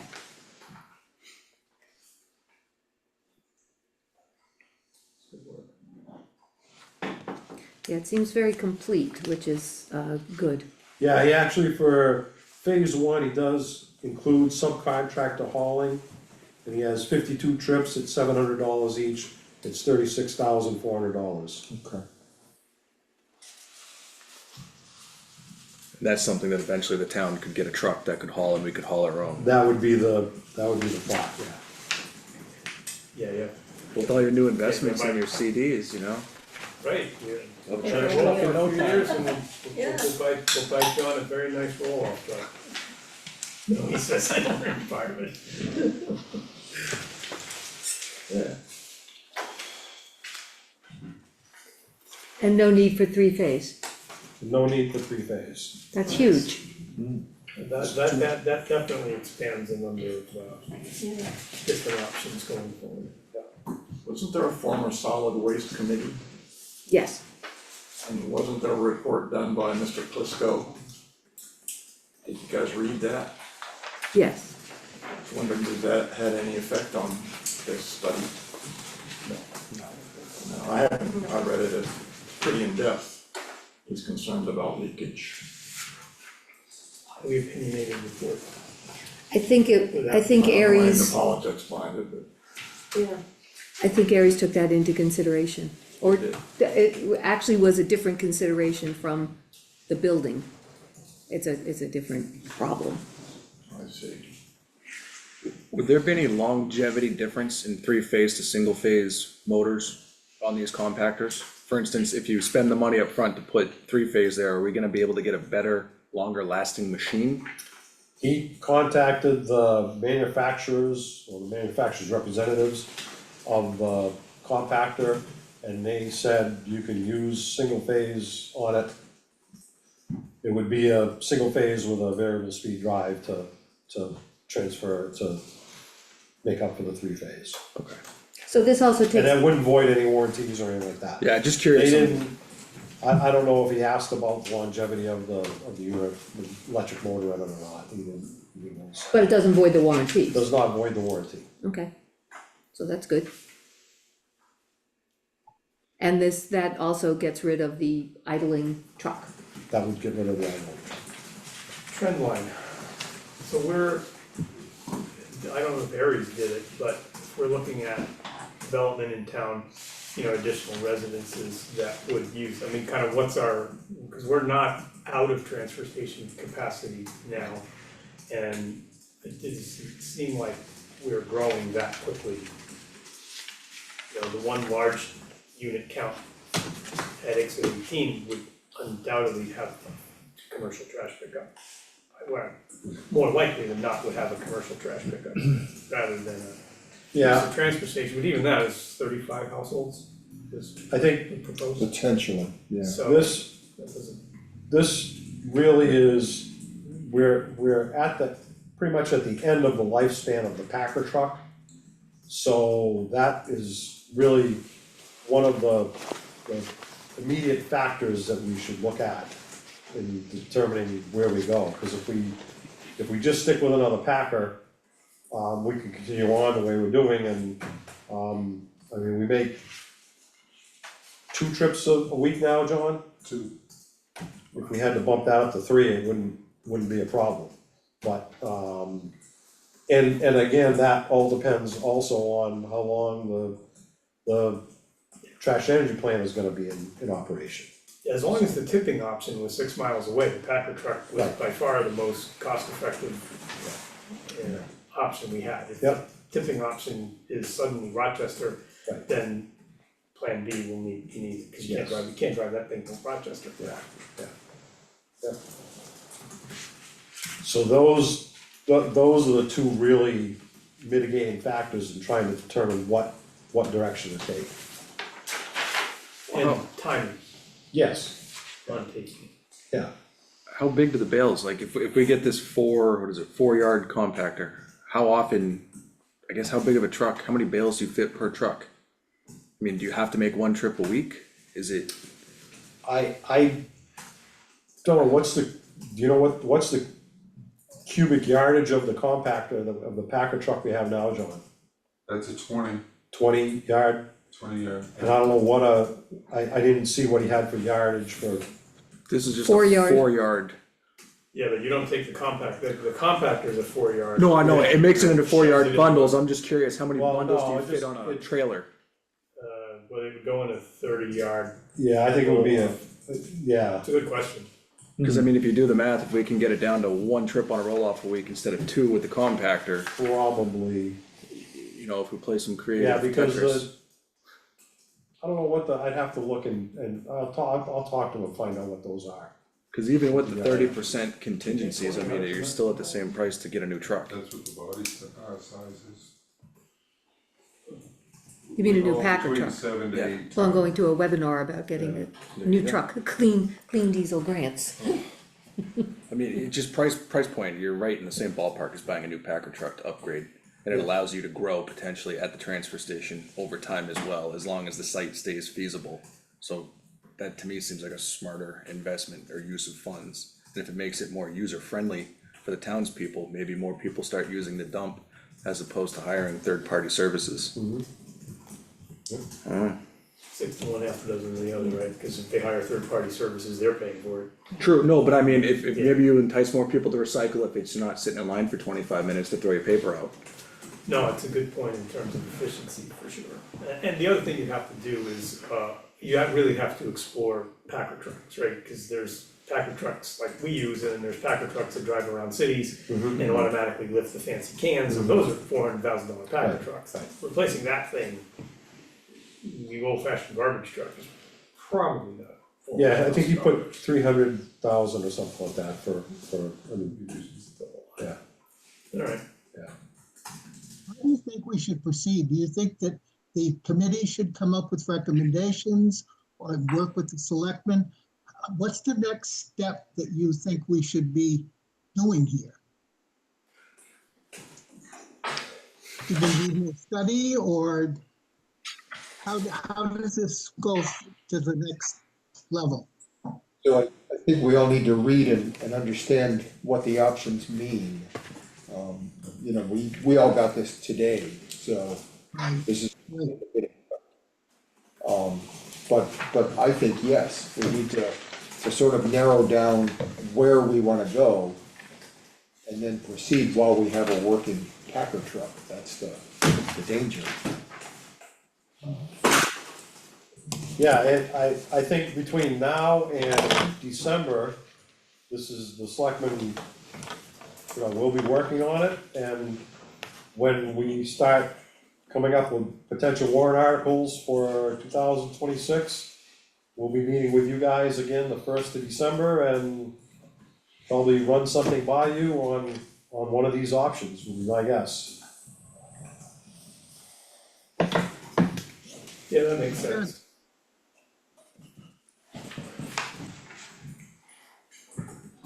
And I guess I'm perpetually surprised that you don't meet between now and then, we'll just see you again in, Well, we December. could, there's no reason not to.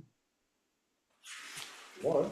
We can, and we can always meet on specific, right, if there's a specific proposal Sure. that you want help working through, we're happy to come in and look at options on, specific scenarios for dealing with a broken Packer truck.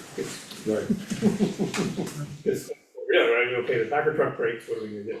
Right. Cause right now, we're not in an urgent state where we don't have capacity, right, so we're not busting out the seams at the transfer station. And we have, and if, you can always add an operating day for hours, cause you have hit operating hours. So that's, Yep. Another option that should be in the mix, is just getting the trash from Canterbury to, Concord. Pennacook. Yeah, to Wheelabrator. The wheelbarrow is the key, and then, does anyone have a sense of where wheelbarrow stands?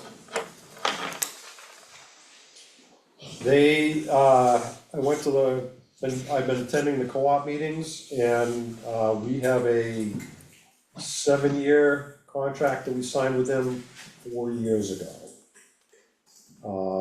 So that was for the price.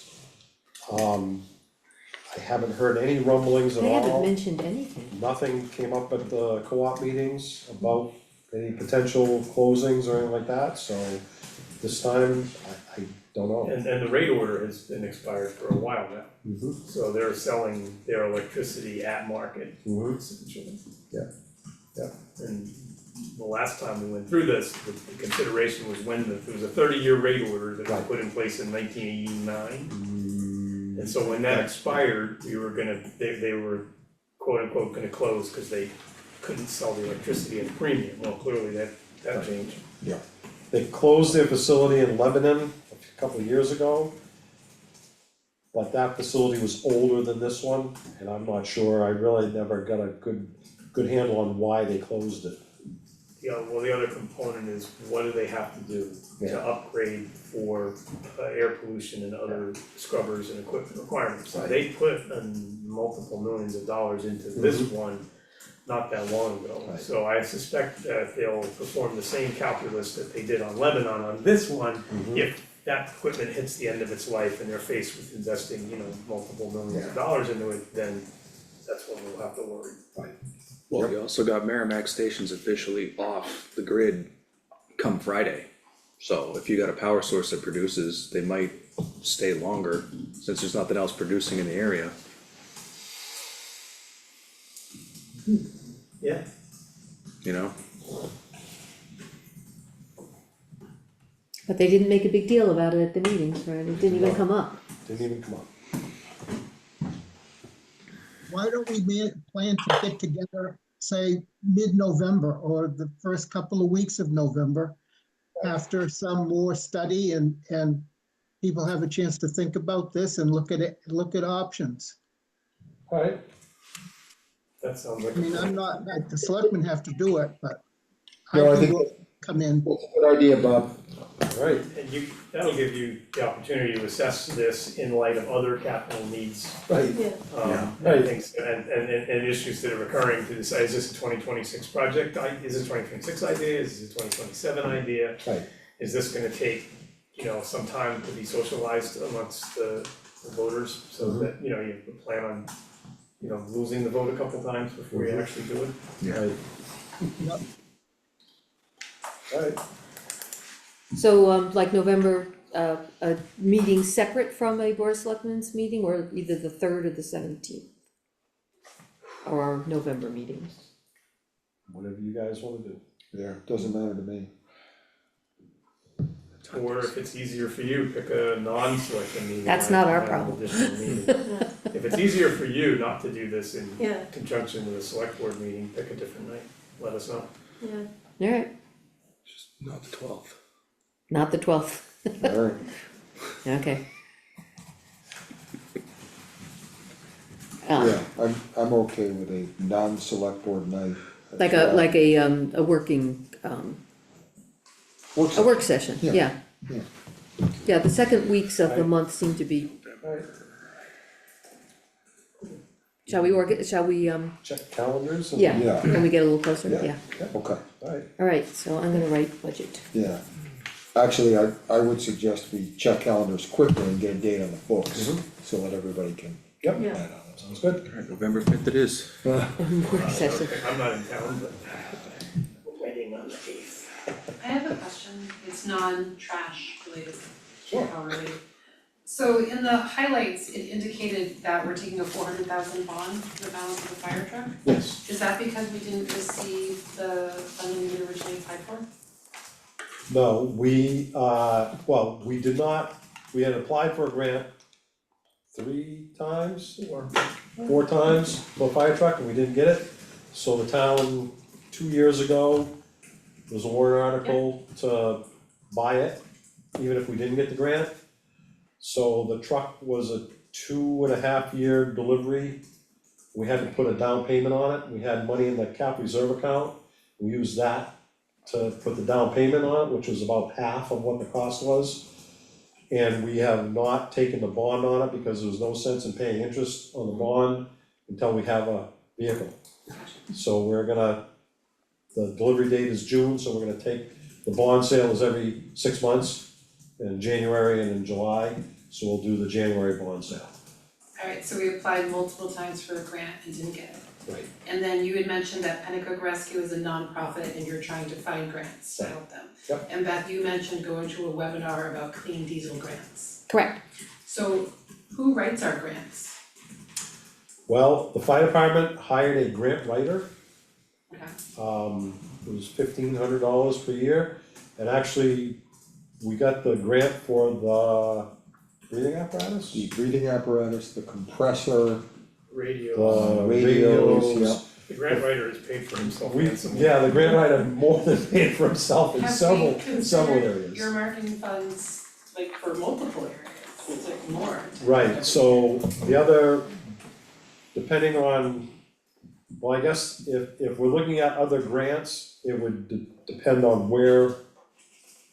If it's a fire related, we can go to the guy that we use for the fire department. If it's not, then we would have to either find somebody, or as in years past, I have done it with the help of others. Nice. So if you know of any grant writers that are, I know a few in town, like they're gonna be really mad at me, cause if I keep bringing them up. But one of the things they have is they have access to software that allows you to put in multiple different aspects of what you're looking for, to find like creative ways and grants that you can apply for. So we just need a grant friend to start. that, I will say that has been, and I think Kelly has brought it up in the past. One of the things about grants is trying to find the grants that you might be eligible for. So that, and again, I appreciate any help that anybody has. Well, and that's like what Pinnacle Rescue is doing, the person over in Boscawen, Yeah. who's working so hard to find any dollars that they can to throw into their coffers. And the county has, Merrimack County has a person on staff that can write the grants, that has experience doing it. But again, they are saying, okay, well, you bring me the grants and I'll help with the writing. So it's one of the select people in Boston is doing a lot of research on trying to find grants to help out, so.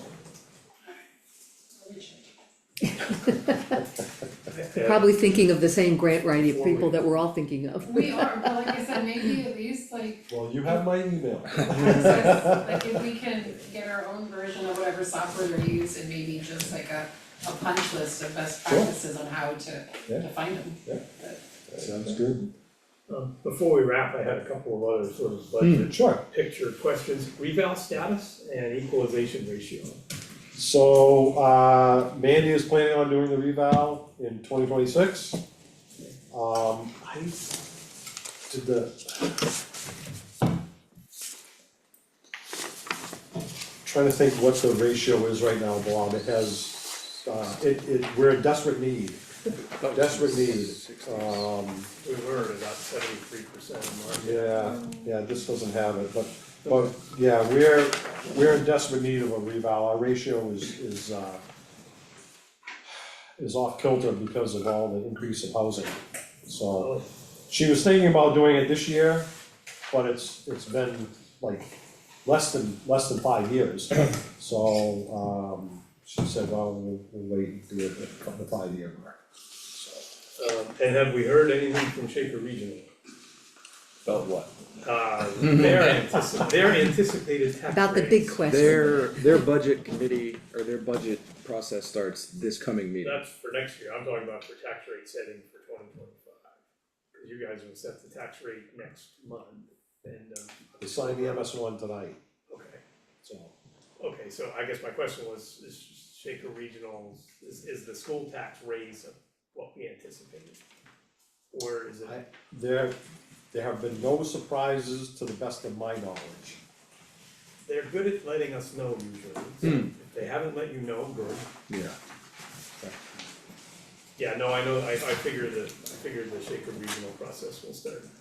I think it's next Tuesday in Belmont is the first one, or maybe it's tonight, or No, tomorrow, it's, tomorrow. it's tomorrow night, Today's Monday, it's tomorrow. because you said this week and Yeah, this is, yeah. my brain's, it's around, but it's tomorrow they start. Cause I didn't see any of the usual communications with regard to, do you wanna be on their budget committee? So- They sent it out It went out last fairly recently, week, I think. week You might before. sort You sat in on that There's last still time year, to yes. apply, Bob. I figured I was gonna get back, I figured I would be dragoon. I signed up for it too, Bob, we can do it again. Awesome, should I reach out to, Debbie Johnson. yeah. And what are you doing tomorrow night? We're going to Belmont, 6 o'clock. Are you, So Bob, you have till September 17th, and then they're gonna select it after 23rd. okay, I didn't see an email from Debbie. It came out in the school district emails where I saw it, that the kids get sent home. I read it somewhere too. So, Town newsletter, Face email, page. town email, Yeah, I saw it somewhere. somewhere. Bob, you Might have gotta, been you gotta town plug in. Oh, yeah. If only we had a bulletin board. Or a sign, maybe.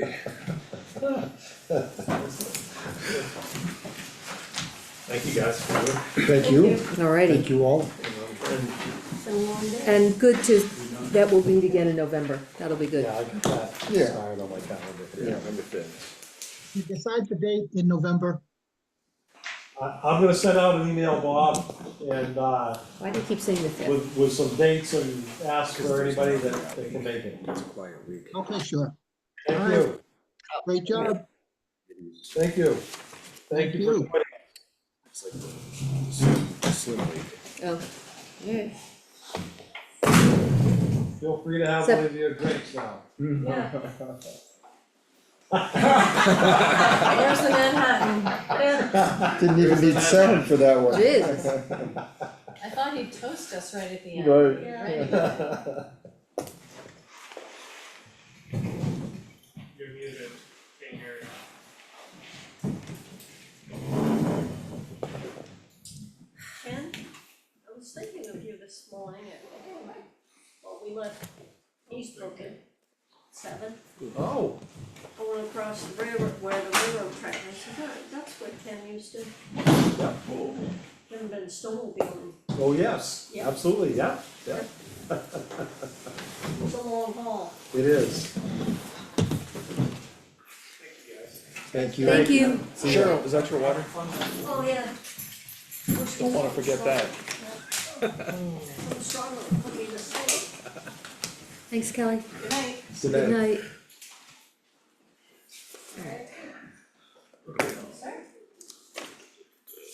Alright. It looks like, Ken, I think we're Down to the Lagoon down, purchase. or the CCP, yeah, Okay, we'll do that. CPCNH, The yeah, adder funds. yeah. Wasn't there something, In old business, there's a piece of Yeah. paper that Got it. shows the phrasing of the motion that was made. okay.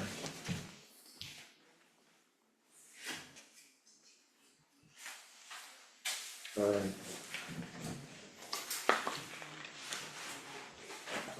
Any discussion on that?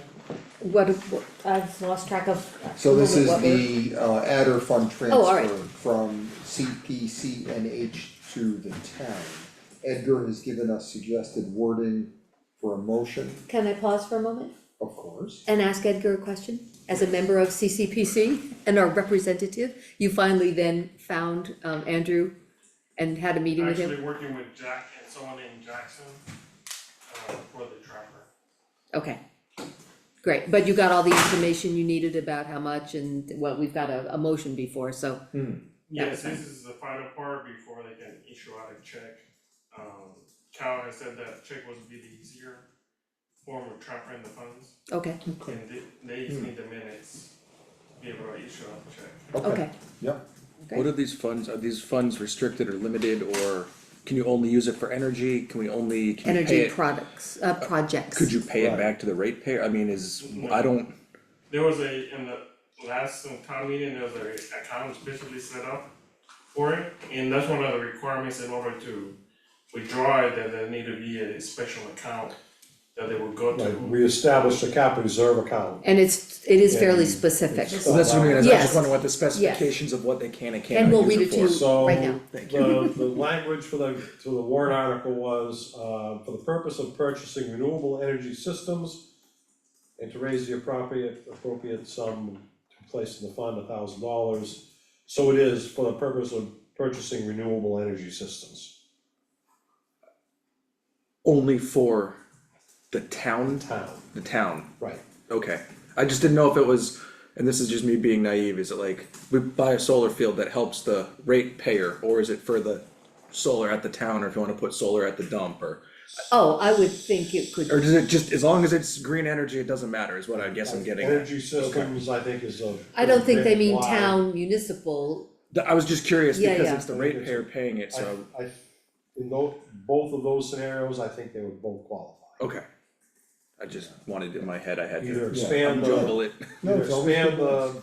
the panel system that we have up there, put new ones on another building, or if you've got enough money to purchase a piece of land, or there's a piece of town land, then put a bunch of solar panels on it and try and make some money that way. Cause I guess that's what, in my head, I was confused, like, I remember when Beth came a couple months ago, they were talking about how some of these towns use it for town-wide Right. solar that pays back to the Correct. grid, and I just wasn't sure how it had to be Yeah. implemented. Yeah. okay, Good? Yes. Okay, all right, Thank you, so Edgar. I'm gonna make a motion that we direct CPCNH to transfer $5,200 from the Canterbury Community Power Discretionary Reserves to the town of Canterbury. I will second that. All those in favor? Aye. Alright, Cal, do you want, I don't know if you got a copy of this? I have a copy. Oh, you do have a copy, My only further It's question addressed would be, to and we you. can do this at our meeting as well, thank you. is that, how did they finally end up figuring out about people who hadn't paid their bills and who might pay their bills and Yeah, we requested a set amount, not the entirety of the account, because because of that? remember, we gotta leave money in there for defaults, Okay. so it was like 200 something, and that was like 2-3 months ago.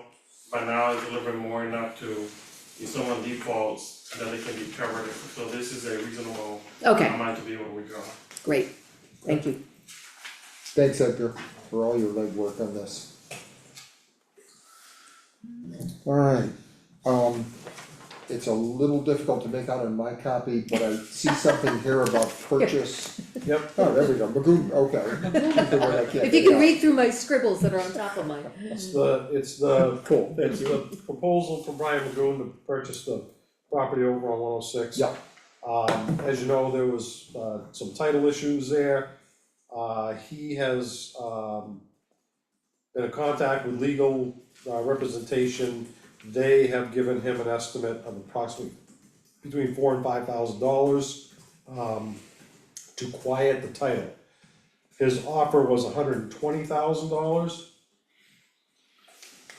You guys had agreed, to potentially lower the price depending on what the legal cost was. So I have an addendum here for the purchase to be $115,000,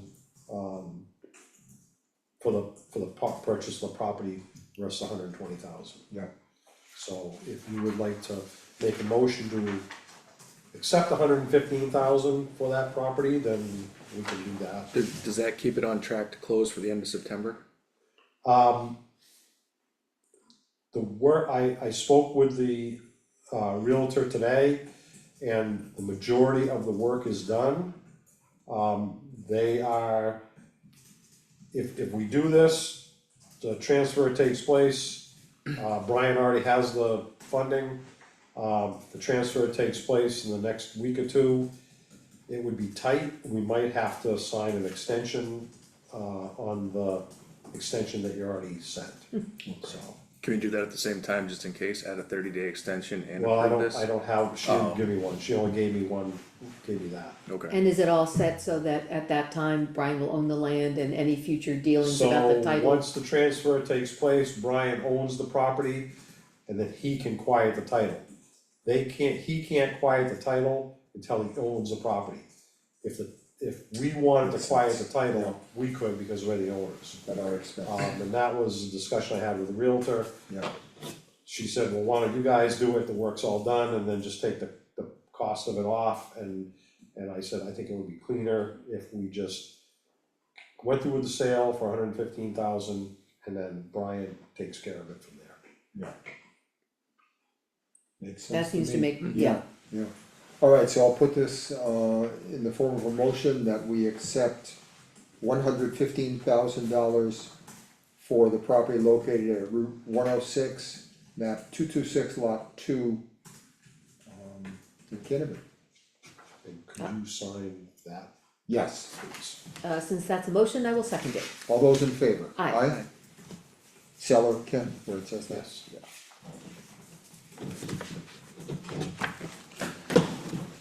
Just so long as that means you don't get $110,000, Big bank account right just here. checking. Alright, today is the 8th. So then if this wouldn't happen by our next meeting, we could potentially have an extension in line. Yes. Okay. Okay, there's that. Alright, thank you. Keep that moving. Alright, and it looks like our last item is custodian vacancy. Yes, Beth and I interviewed two of the candidates, and we decided on one, and we wanted to move forward with it, so,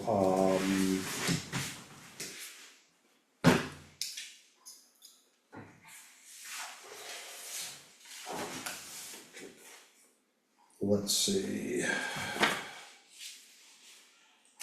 Jennifer Chase was the candidate that, both Beth and I agreed would be the best candidate, so I will, with your blessing, I will notify her tomorrow.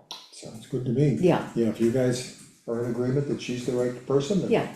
by all means. Alright, Alright, alright, very Fran? good. that is all I have. Anybody else? I feel there's always something that as soon as we adjourn, but it's kinda like hanging up the phone. Yes, I'll it hang up the is. phone and go, no. Other than thank you for everybody who's zooming in. No, I don't think so. I think- Everybody hit them Oh, all? actually, yeah, I got a question. Sure. When they changed the veteran tax credit this year, Mandy told us probably a month or so ago, right, maybe a little over a month. There was a bill that went through and changed the tax credit, so disabled veterans, and I could be screwing this up, so don't quote me totally, can no longer get the $500 overseas credit as well. So what they did was they took, from my understanding, they took the disabled credit and put a ceiling of $5,000. So with that coming up, do we potentially need to think of a warrant article coming through the pipeline that would allow the handful of people that get that credit to keep that number essentially? If that makes sense, cause a lot of these people go from $1,900 credit, it'll drop down to $1,400. Do we wanna put through a warrant article that we could round it to 2,000? I mean, it's gonna affect a fair amount of people. And you can't write a warrant article overnight, but this is something to think about, I guess, going into it. And with budget season coming up, is that something that we could call around towns and see how they're circumventing, how they approach it? What are they doing to kind of stay in the status quo? Right, so I think certainly, yes, we can see what other towns are doing, but I would also think it's probably an appropriate budget committee discussion to have to It see just what- came to me at yeah, last minute, yeah. And I know the budget committee will ask how many people are affected in town. 17, There you go, so that, it really is good to have hard numbers. yeah. So 17 times $500, then Not- we know, what- Yeah. yeah. And if we decided to move forward with that, is that something that we wanna round? Because I think, if I read the law that came through, or the bill that came through, and essentially it allows towns the jurisdiction to go up to $5,000. Gotcha. Now granted, small towns can't absorb 17 people at $5,000. Right. But is that something that we think about what rate we put on it? Or do we just keep it status quo at the $1,900? That's just something that if we, I think that we should all give it some thought, and I would say our next, not That on the probably. to-do list of. Yeah. The November budget committee, the special meeting, I see as just solid waste. Okay. I think that's such a big topic that we should concentrate on that for that meeting. And then save the, veterans and other discussions as well. for December, Yeah, for Okay. that December meeting. Certainly my suggestion is, have language ready, yes, have the numbers ready, and then we could just include it in the discussion, Okay, so. yeah, cause that should give other towns, you'd think they'd be cognizant of it at this point. I certainly think so. Okay, Yeah, that's all I have. cool. No, I do have two things. Sure. Actually, did we discuss this and why do we have this? That was something that I ran out of printer ink, so I think people got some The vehicle inventory. Yeah. very faint copies of it. So, Actually, mine's in. Mine's lovely. Yours was printed by Ken. Oh, earlier lucky me, today. okay. Thank We used all you. the ink on those. so, we do not discuss it, and basically it's an updated Okay. version of the vehicle.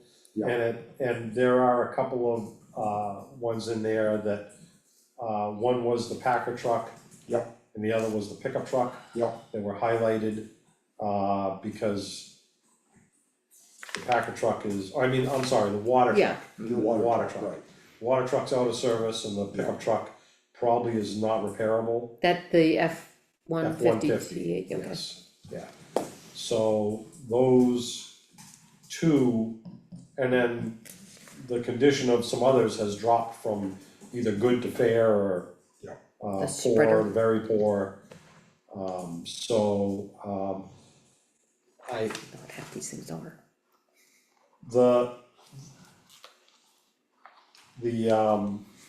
because the water truck is out of service, John would like to get replace that somehow. He would rather not buy another vehicle. You can find water trucks, Yeah, but he'd rather not have another vehicle, he'd rather have a slide-in water tank. Oh, I see what you mean, And yeah. we're trying to, find a manufacturer and get some good solid prices on those. yeah. So that would be for the December meeting for a warrant article to purchase a slide-in next water year. truck. Okay, And potentially a pickup truck. Yeah. So, Yeah. so that's what we'd be looking at from warrant articles for the highway department, the police department, the chief would, like to replace one of the cruisers. There's one that he'd like to get rid of, it's high mileage, but he'd like to replace it, and so he's potentially looking at that, but and we'll have So- those numbers in December. yeah, Yeah. I think he gave me a price of $46,000. Oh, that's right, yeah. $47,000. And that's all outfitted at that That's a price, right? fully outfitted vehicle, yes, Not electric. that's a hybrid. Ah, okay, Yep, it's Right, you can't 40, do that coming. actually, it's the full value, the full cost would be 67,000. It's 44,000 for the vehicle, the signage is 1,300, the ceramic coat is 2,000. And then all the equipment, the lights and the radios and all that is another $20,000, so it's how many hybrids do we currently have on the force? Pardon me? How many hybrids, some of the We cruisers have are. two right now. two, No, okay. I'm sorry, we have three. Three, okay, Yeah, we have three, okay. and then there's another one that he'd like to get rid of, so. Just out of curiosity, so energy is a hybrid car, something that the 5,000 adder funds could go towards since it's energy efficiency? I don't know, I that's know, not that's doable. To me, that's a stretch. Yeah, I'm not sure that would pass but. Okay, Are new hybrids plug-inable? I know nothing the. about. No. Some are. Some are. Well, the current ones we have do not plug in. I meant this one, is this a plug-inable? I don't know. Okay. It's not fully electric, it's a hybrid where it has a gasoline motor. yeah, Right, And it only operates at certain speeds or whatever, and then the electric kicks in. but they do make now hybrids that are plug-in. plug-in hybrids, yeah. So I was just curious, I didn't know if like the new trend is plug-inable, I don't know anything about them. I don't know, Right. Yeah, We'll find out when they know, Yeah, I cause just I'm didn't know sure if we they had- offer, If we had to add a charger to the He police did look station at as well. different, oh, yeah, cause the ones we have now are Fords, and he looked at Chevys and Dodges, but neither one of them make a hybrid police package. interesting, okay. Alrighty, thank you, so this would be a vehicle, what would you call this, not a survey, That's this the thing? the vehicle. Inventory. inventory, that's the Right, word I'm yeah. looking for, yeah. Yeah. okay. Yeah. Okay. The only other question I had is, after our all board meeting the other night, I was thinking, is it worthwhile to at least think about doing an all board meeting where, you know, how on the second meeting of the month now, we're reporting about our committees to ourselves, but is it helpful to, however, every quarter, have all the chairmans come together and just yak? So, what are we doing on our committee? What are we doing? I mean, we're reporting to ourselves, but that doesn't mean that the other committees are listening in. Is that a helpful thing to do? I guess that if the chairs, I think we talked about that right at the end, and I Yeah. think what I said was, I'm reluctant to schedule another mandatory meeting. You know, if people will show up and contribute to the meeting, it could have real value, but if not, then. I think I mentioned that it might be appropriate for the chairs to read the minutes of the board of selectmen's meetings. Yeah, Yeah, To find out what the other committees are doing. yeah, and they didn't actually seem particularly keen on that, right, but I don't know if it's You can lead a easier. horse to water. Well, yeah, but I don't know if it's easier just as, I mean, the one comment I heard after that was, well, volunteering isn't much fun when it's all, the rules and the regs and you have to, okay, that's true, and that's just the way it is. But is there a way that it can also be more of a social thing? Get the people together, make it more, alright, so what do you talk, oh, that's interesting, I didn't know the Conservation Commission was doing that, making it more sitting and yakking about what we're doing, not sitting alone reading the minutes. And yeah, it's one more meeting, but is it worth it to poll the chairs in a while? Maybe just get through budget season and say, what do you think? Is sitting and yakking something that would be helpful? yeah, well, Ah. I think that, I see it as at least that is probably the first question, but also the second question is, would you attend? Yes, Well, I think the land use boards should have a meeting at least twice a year, because if you're proposing zoning ordinance changes, don't you think the planning board and zoning board should somewhat be on the same page as how to implement them, or what the intention of the change is? Because I know on the ZBA, there was changes the planning board made to zoning that we didn't interpret the way they intended them to be. So I think in terms of certain boards getting together, it'd be very advantageous. Yeah. Whether they wanna make time or not, I think coming into warrant article season, it would be a good, ZBA, planning board, maybe HDC, at least get the chairs together, or as many members who can make it, and try to go over what's coming down the pipeline before it goes through the pipeline. Yeah. That would be advantageous, I don't know if we can really make everybody come, that's the tricky part. that is the tricky part. And in the past, we had a couple of all board meetings, but they were for the land use board meetings, for that purpose.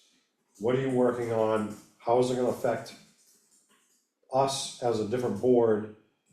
Is this something we expect to see in the future, is it controversial, whatever? And we've had those, but if we did it in the summer, well, I guess it was late August, early September when we did it, the last time, Yeah. so. So maybe something to just consider, and maybe the land use boards are the most critical, cause those are the ones that really kind of affect each other the most.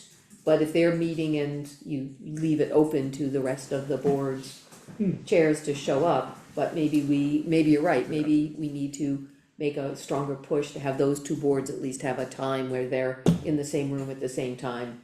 And what are you doing, and I don't know what the schedule is, if there's a schedule of, like now we've got budget season starts in September, and then in December we do this, and then blah, blah, blah. Is there a schedule, a flow to land use proceedings? So there's a calendar that shows exactly when any zoning changes have to be Oh, alright, done. So it would probably be appropriate to have it before that deadline, like 2 months before, yeah, or a month, well, at least two, well, Because warrant because, articles are in end of January? yes, but zoning is earlier. Right. I'll send that calendar out to you, it's an NHMA calendar, it's oh on the yeah, thank website. you, The problem in the past has been that, I hate to point fingers, but the planning board has come right down to the deadline of when they have to propose a zoning change. So, to get the language done, so that, and they're busy, so they start looking at things, and I know they're talking about it now, is what are they gonna do for, they're gonna have some listening sessions in October. And so now we start the crunch, right,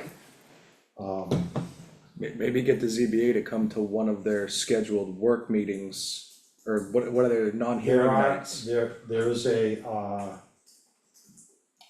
procedure or process for the planning board and the zoning board to meet together on a particular subject, whether it's, an applicant or anything else. There is whose a, procedure, pardon me? whose procedure, like an a state procedure or? It's Oh, a okay. state procedure, yeah, it's a recognized procedure for zoning boards and planning boards to meet together. Interesting. Yeah. That might be good to look at, I mean, it just seems like. Sometimes they're missing each other, important cues. And if we can help that by saying, we think it's important for you to meet, Yeah, even if they're not thinking it is. Yeah. From the bigger picture, perhaps it is, yeah. something that we could, I guess my point is that if we're gonna have another meeting, cool. But Yeah. I just wanna make sure it has value. yes, that indeed. We're actually accomplishing something. So if it works with their calendar, maybe that's a good way to say it, Yeah. if it helps I them. mean, do you know, is there any big changes that the planning board's coming down with, or is it just minor? I don't know for sure at this point, I mean, the planning board is, as you guys both know from attending the recent planning board meetings, it's all the exit 18 Yeah. district that's taking up, the bandwidth, if you will. So, But the whole discussion of cluster developments going forward might need to be talked about a lot more. yeah, Once we get through that, the current one. And say, okay, Yeah. how can we make this work more efficiently in the future? Yeah. So, I don't know, They are planning on the listening sessions with Yeah. Central Hampshire Planning, and I thought the subject of those was the current table of uses yeah, and cluster. Yeah. right. Yeah, then there's a. And that's this month, When right? are- I think there was three, yeah. when are those planned for? Is that on our I calendar think already? they're, It's the 23rd it's the second meeting at 5 or 5:30 is the listening Yeah. session. Right. And then the continuation of exit 18 at 7 right after. That's right. And then the second meeting in October is the other listening session, I just don't remember which topic they're hearing those nights. Right, alright. I'll check my calendar. yeah, I know they had discussed it at the last meeting, I Yeah. don't remember what they finally came down on. right, Okay, that's it for me. alright. I have nothing either, so, Calvin, the signs in the center, not ready to talk about anything with that? So Kevin and I discussed it at the HDC. Okay, And informally, we thought there was a location that could fit, but we have to come up with a proposal. okay, So Oh, I It's need to just send you determining- pictures. who is the proposing? Can I propose it? Does it need to be somebody else who proposes it? right, And then what the intent of the sign would be and sort of, not limitations, but who would be responsible for it? yeah, And I think through our. That's totally a big part of it, because somebody's gotta be responsible for gathering the information, updating it, changing it, making sure it's current. Exactly, and through our like initial conversations, we felt that if it was going to be a public information sign, it would be used for the town, by the town. So it wouldn't necessarily reflect school board meeting tonight, it would be Board of Selectmen meeting, town stuff, the school has their own sign. So it was just determining what, sort of what entities could use it or utilize it. yeah, And sort of controlling the amount of information, the amount of the sign, what's Right. important, what's not, and we kind of left the Who's conversation. floating this, I mean, Edgar, I know that this is near and dear to your heart, but how did this get on your plate? I had 4 or 5 people come up and ask me why we don't have one, or why don't we have one, because I don't go to this, I don't use that, I don't, we drive by And- it every day, I'd and see the- it and I would go, you know how it is. Okay, and these 4 or 5 people would reliably come through where that one sign is? Yes, Okay, the so, location that we favored or thought would be a good fit in terms of not altering the view of the center. Everybody sees it anytime you drive down the middle of the road. Any car that drives east to west is gonna see that sign. So in terms of exposure and accessibility, it's right there. I don't think it would be in the way where it would get plowed snow on it. Like, we were trying to think Did you just force, say where it is? no, or do no? you want me to tell you where we think? Yeah. Okay, so the Elkins Memorial Building sign, Yes, taking that, combining it, putting an information sign below it, putting the Elkins, still having the Elkins banner above it, putting it right there, so anybody who comes up and down could see it and view it. Well, the other people had expressed, I know. they don't want it near the cemetery, they don't want it on the town green. That was sort of the compromise where it's not gonna alter your view looking down the hill and seeing the mountain and the cemetery, it's not gonna be an eyesore. We think we could blend it in with the Elkins building stylistically. It doesn't have to be lit, but it'll still be lit from the street light at night. We're just trying to think of limiting factors that we're not gonna make an eyesore or something that's like, why the heck is this here, you know? Talk about walking a tightrope. It is, and that's the tricky part, and whether it comes to fruition or not, you know, I think going through the process and at least looking at it is beneficial, but the big limiting factors are what do you want for size, and how many lines do you want on it? If you have a 6x4, most of those are eight lines.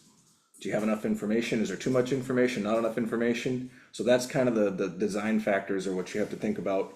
What are we trying to put on this? Is this only bullet points? Is it, can you use it for the Friends of the Center? Are you gonna promote the Christmas tree lighting? Like what things go on there is gonna determine the size and style of what we would promote through, so. and who that person is who's deciding what goes on it. Exactly. Is it And the select actually- board? Is it Ken? And Is it? actually physically changing the sign. Yeah, I mean, that's not too bad. It's not too It's bad, not 12 but- feet up with a pole. It's not too bad, but it's one more thing for somebody Exactly. to get a It's- person to do. exactly. So, But- yeah, okay, With it being at that, you know, we took all those into considerations and like I said, I'm not speaking for Kevin, we just had a casual conversation about it, but there does seem to be potential for it. Yeah. okay. Alright. The only other thing I'll ask both of you to do is in the time book until our next meeting, as you go about your day, keep an eye on the number of signs that are on the center. Yes, It seems to me as though there's been a lot of signs that I know nothing about popping up. And I believe the select board is supposed to give permission for any sign to be posted there, so. well, that's where we're going to look at that, and we can put that on the agenda for next time? That's what I'm gonna Yeah. ask. Yeah, I agree. I'll send you, my notes send you the sign policy, Sounds good. Yeah. and then it's pretty specific. Yeah. And it is violated quite often. Yeah, Do we have a folder of approved signs? We do, okay. Yeah, and there are many in the folder. Maybe 3. Yeah, that's kind of my point, Okay, so. Yeah. But that's a discussion for another night, so. Alright, perfect. I'll make a motion to adjourn. I will second that. All those in favor? Aye, Thank thank you all. you, Thank you, Edgar. thank you, Edgar, Thank you twice, actually. yes. Broadcasting our meetings and doing the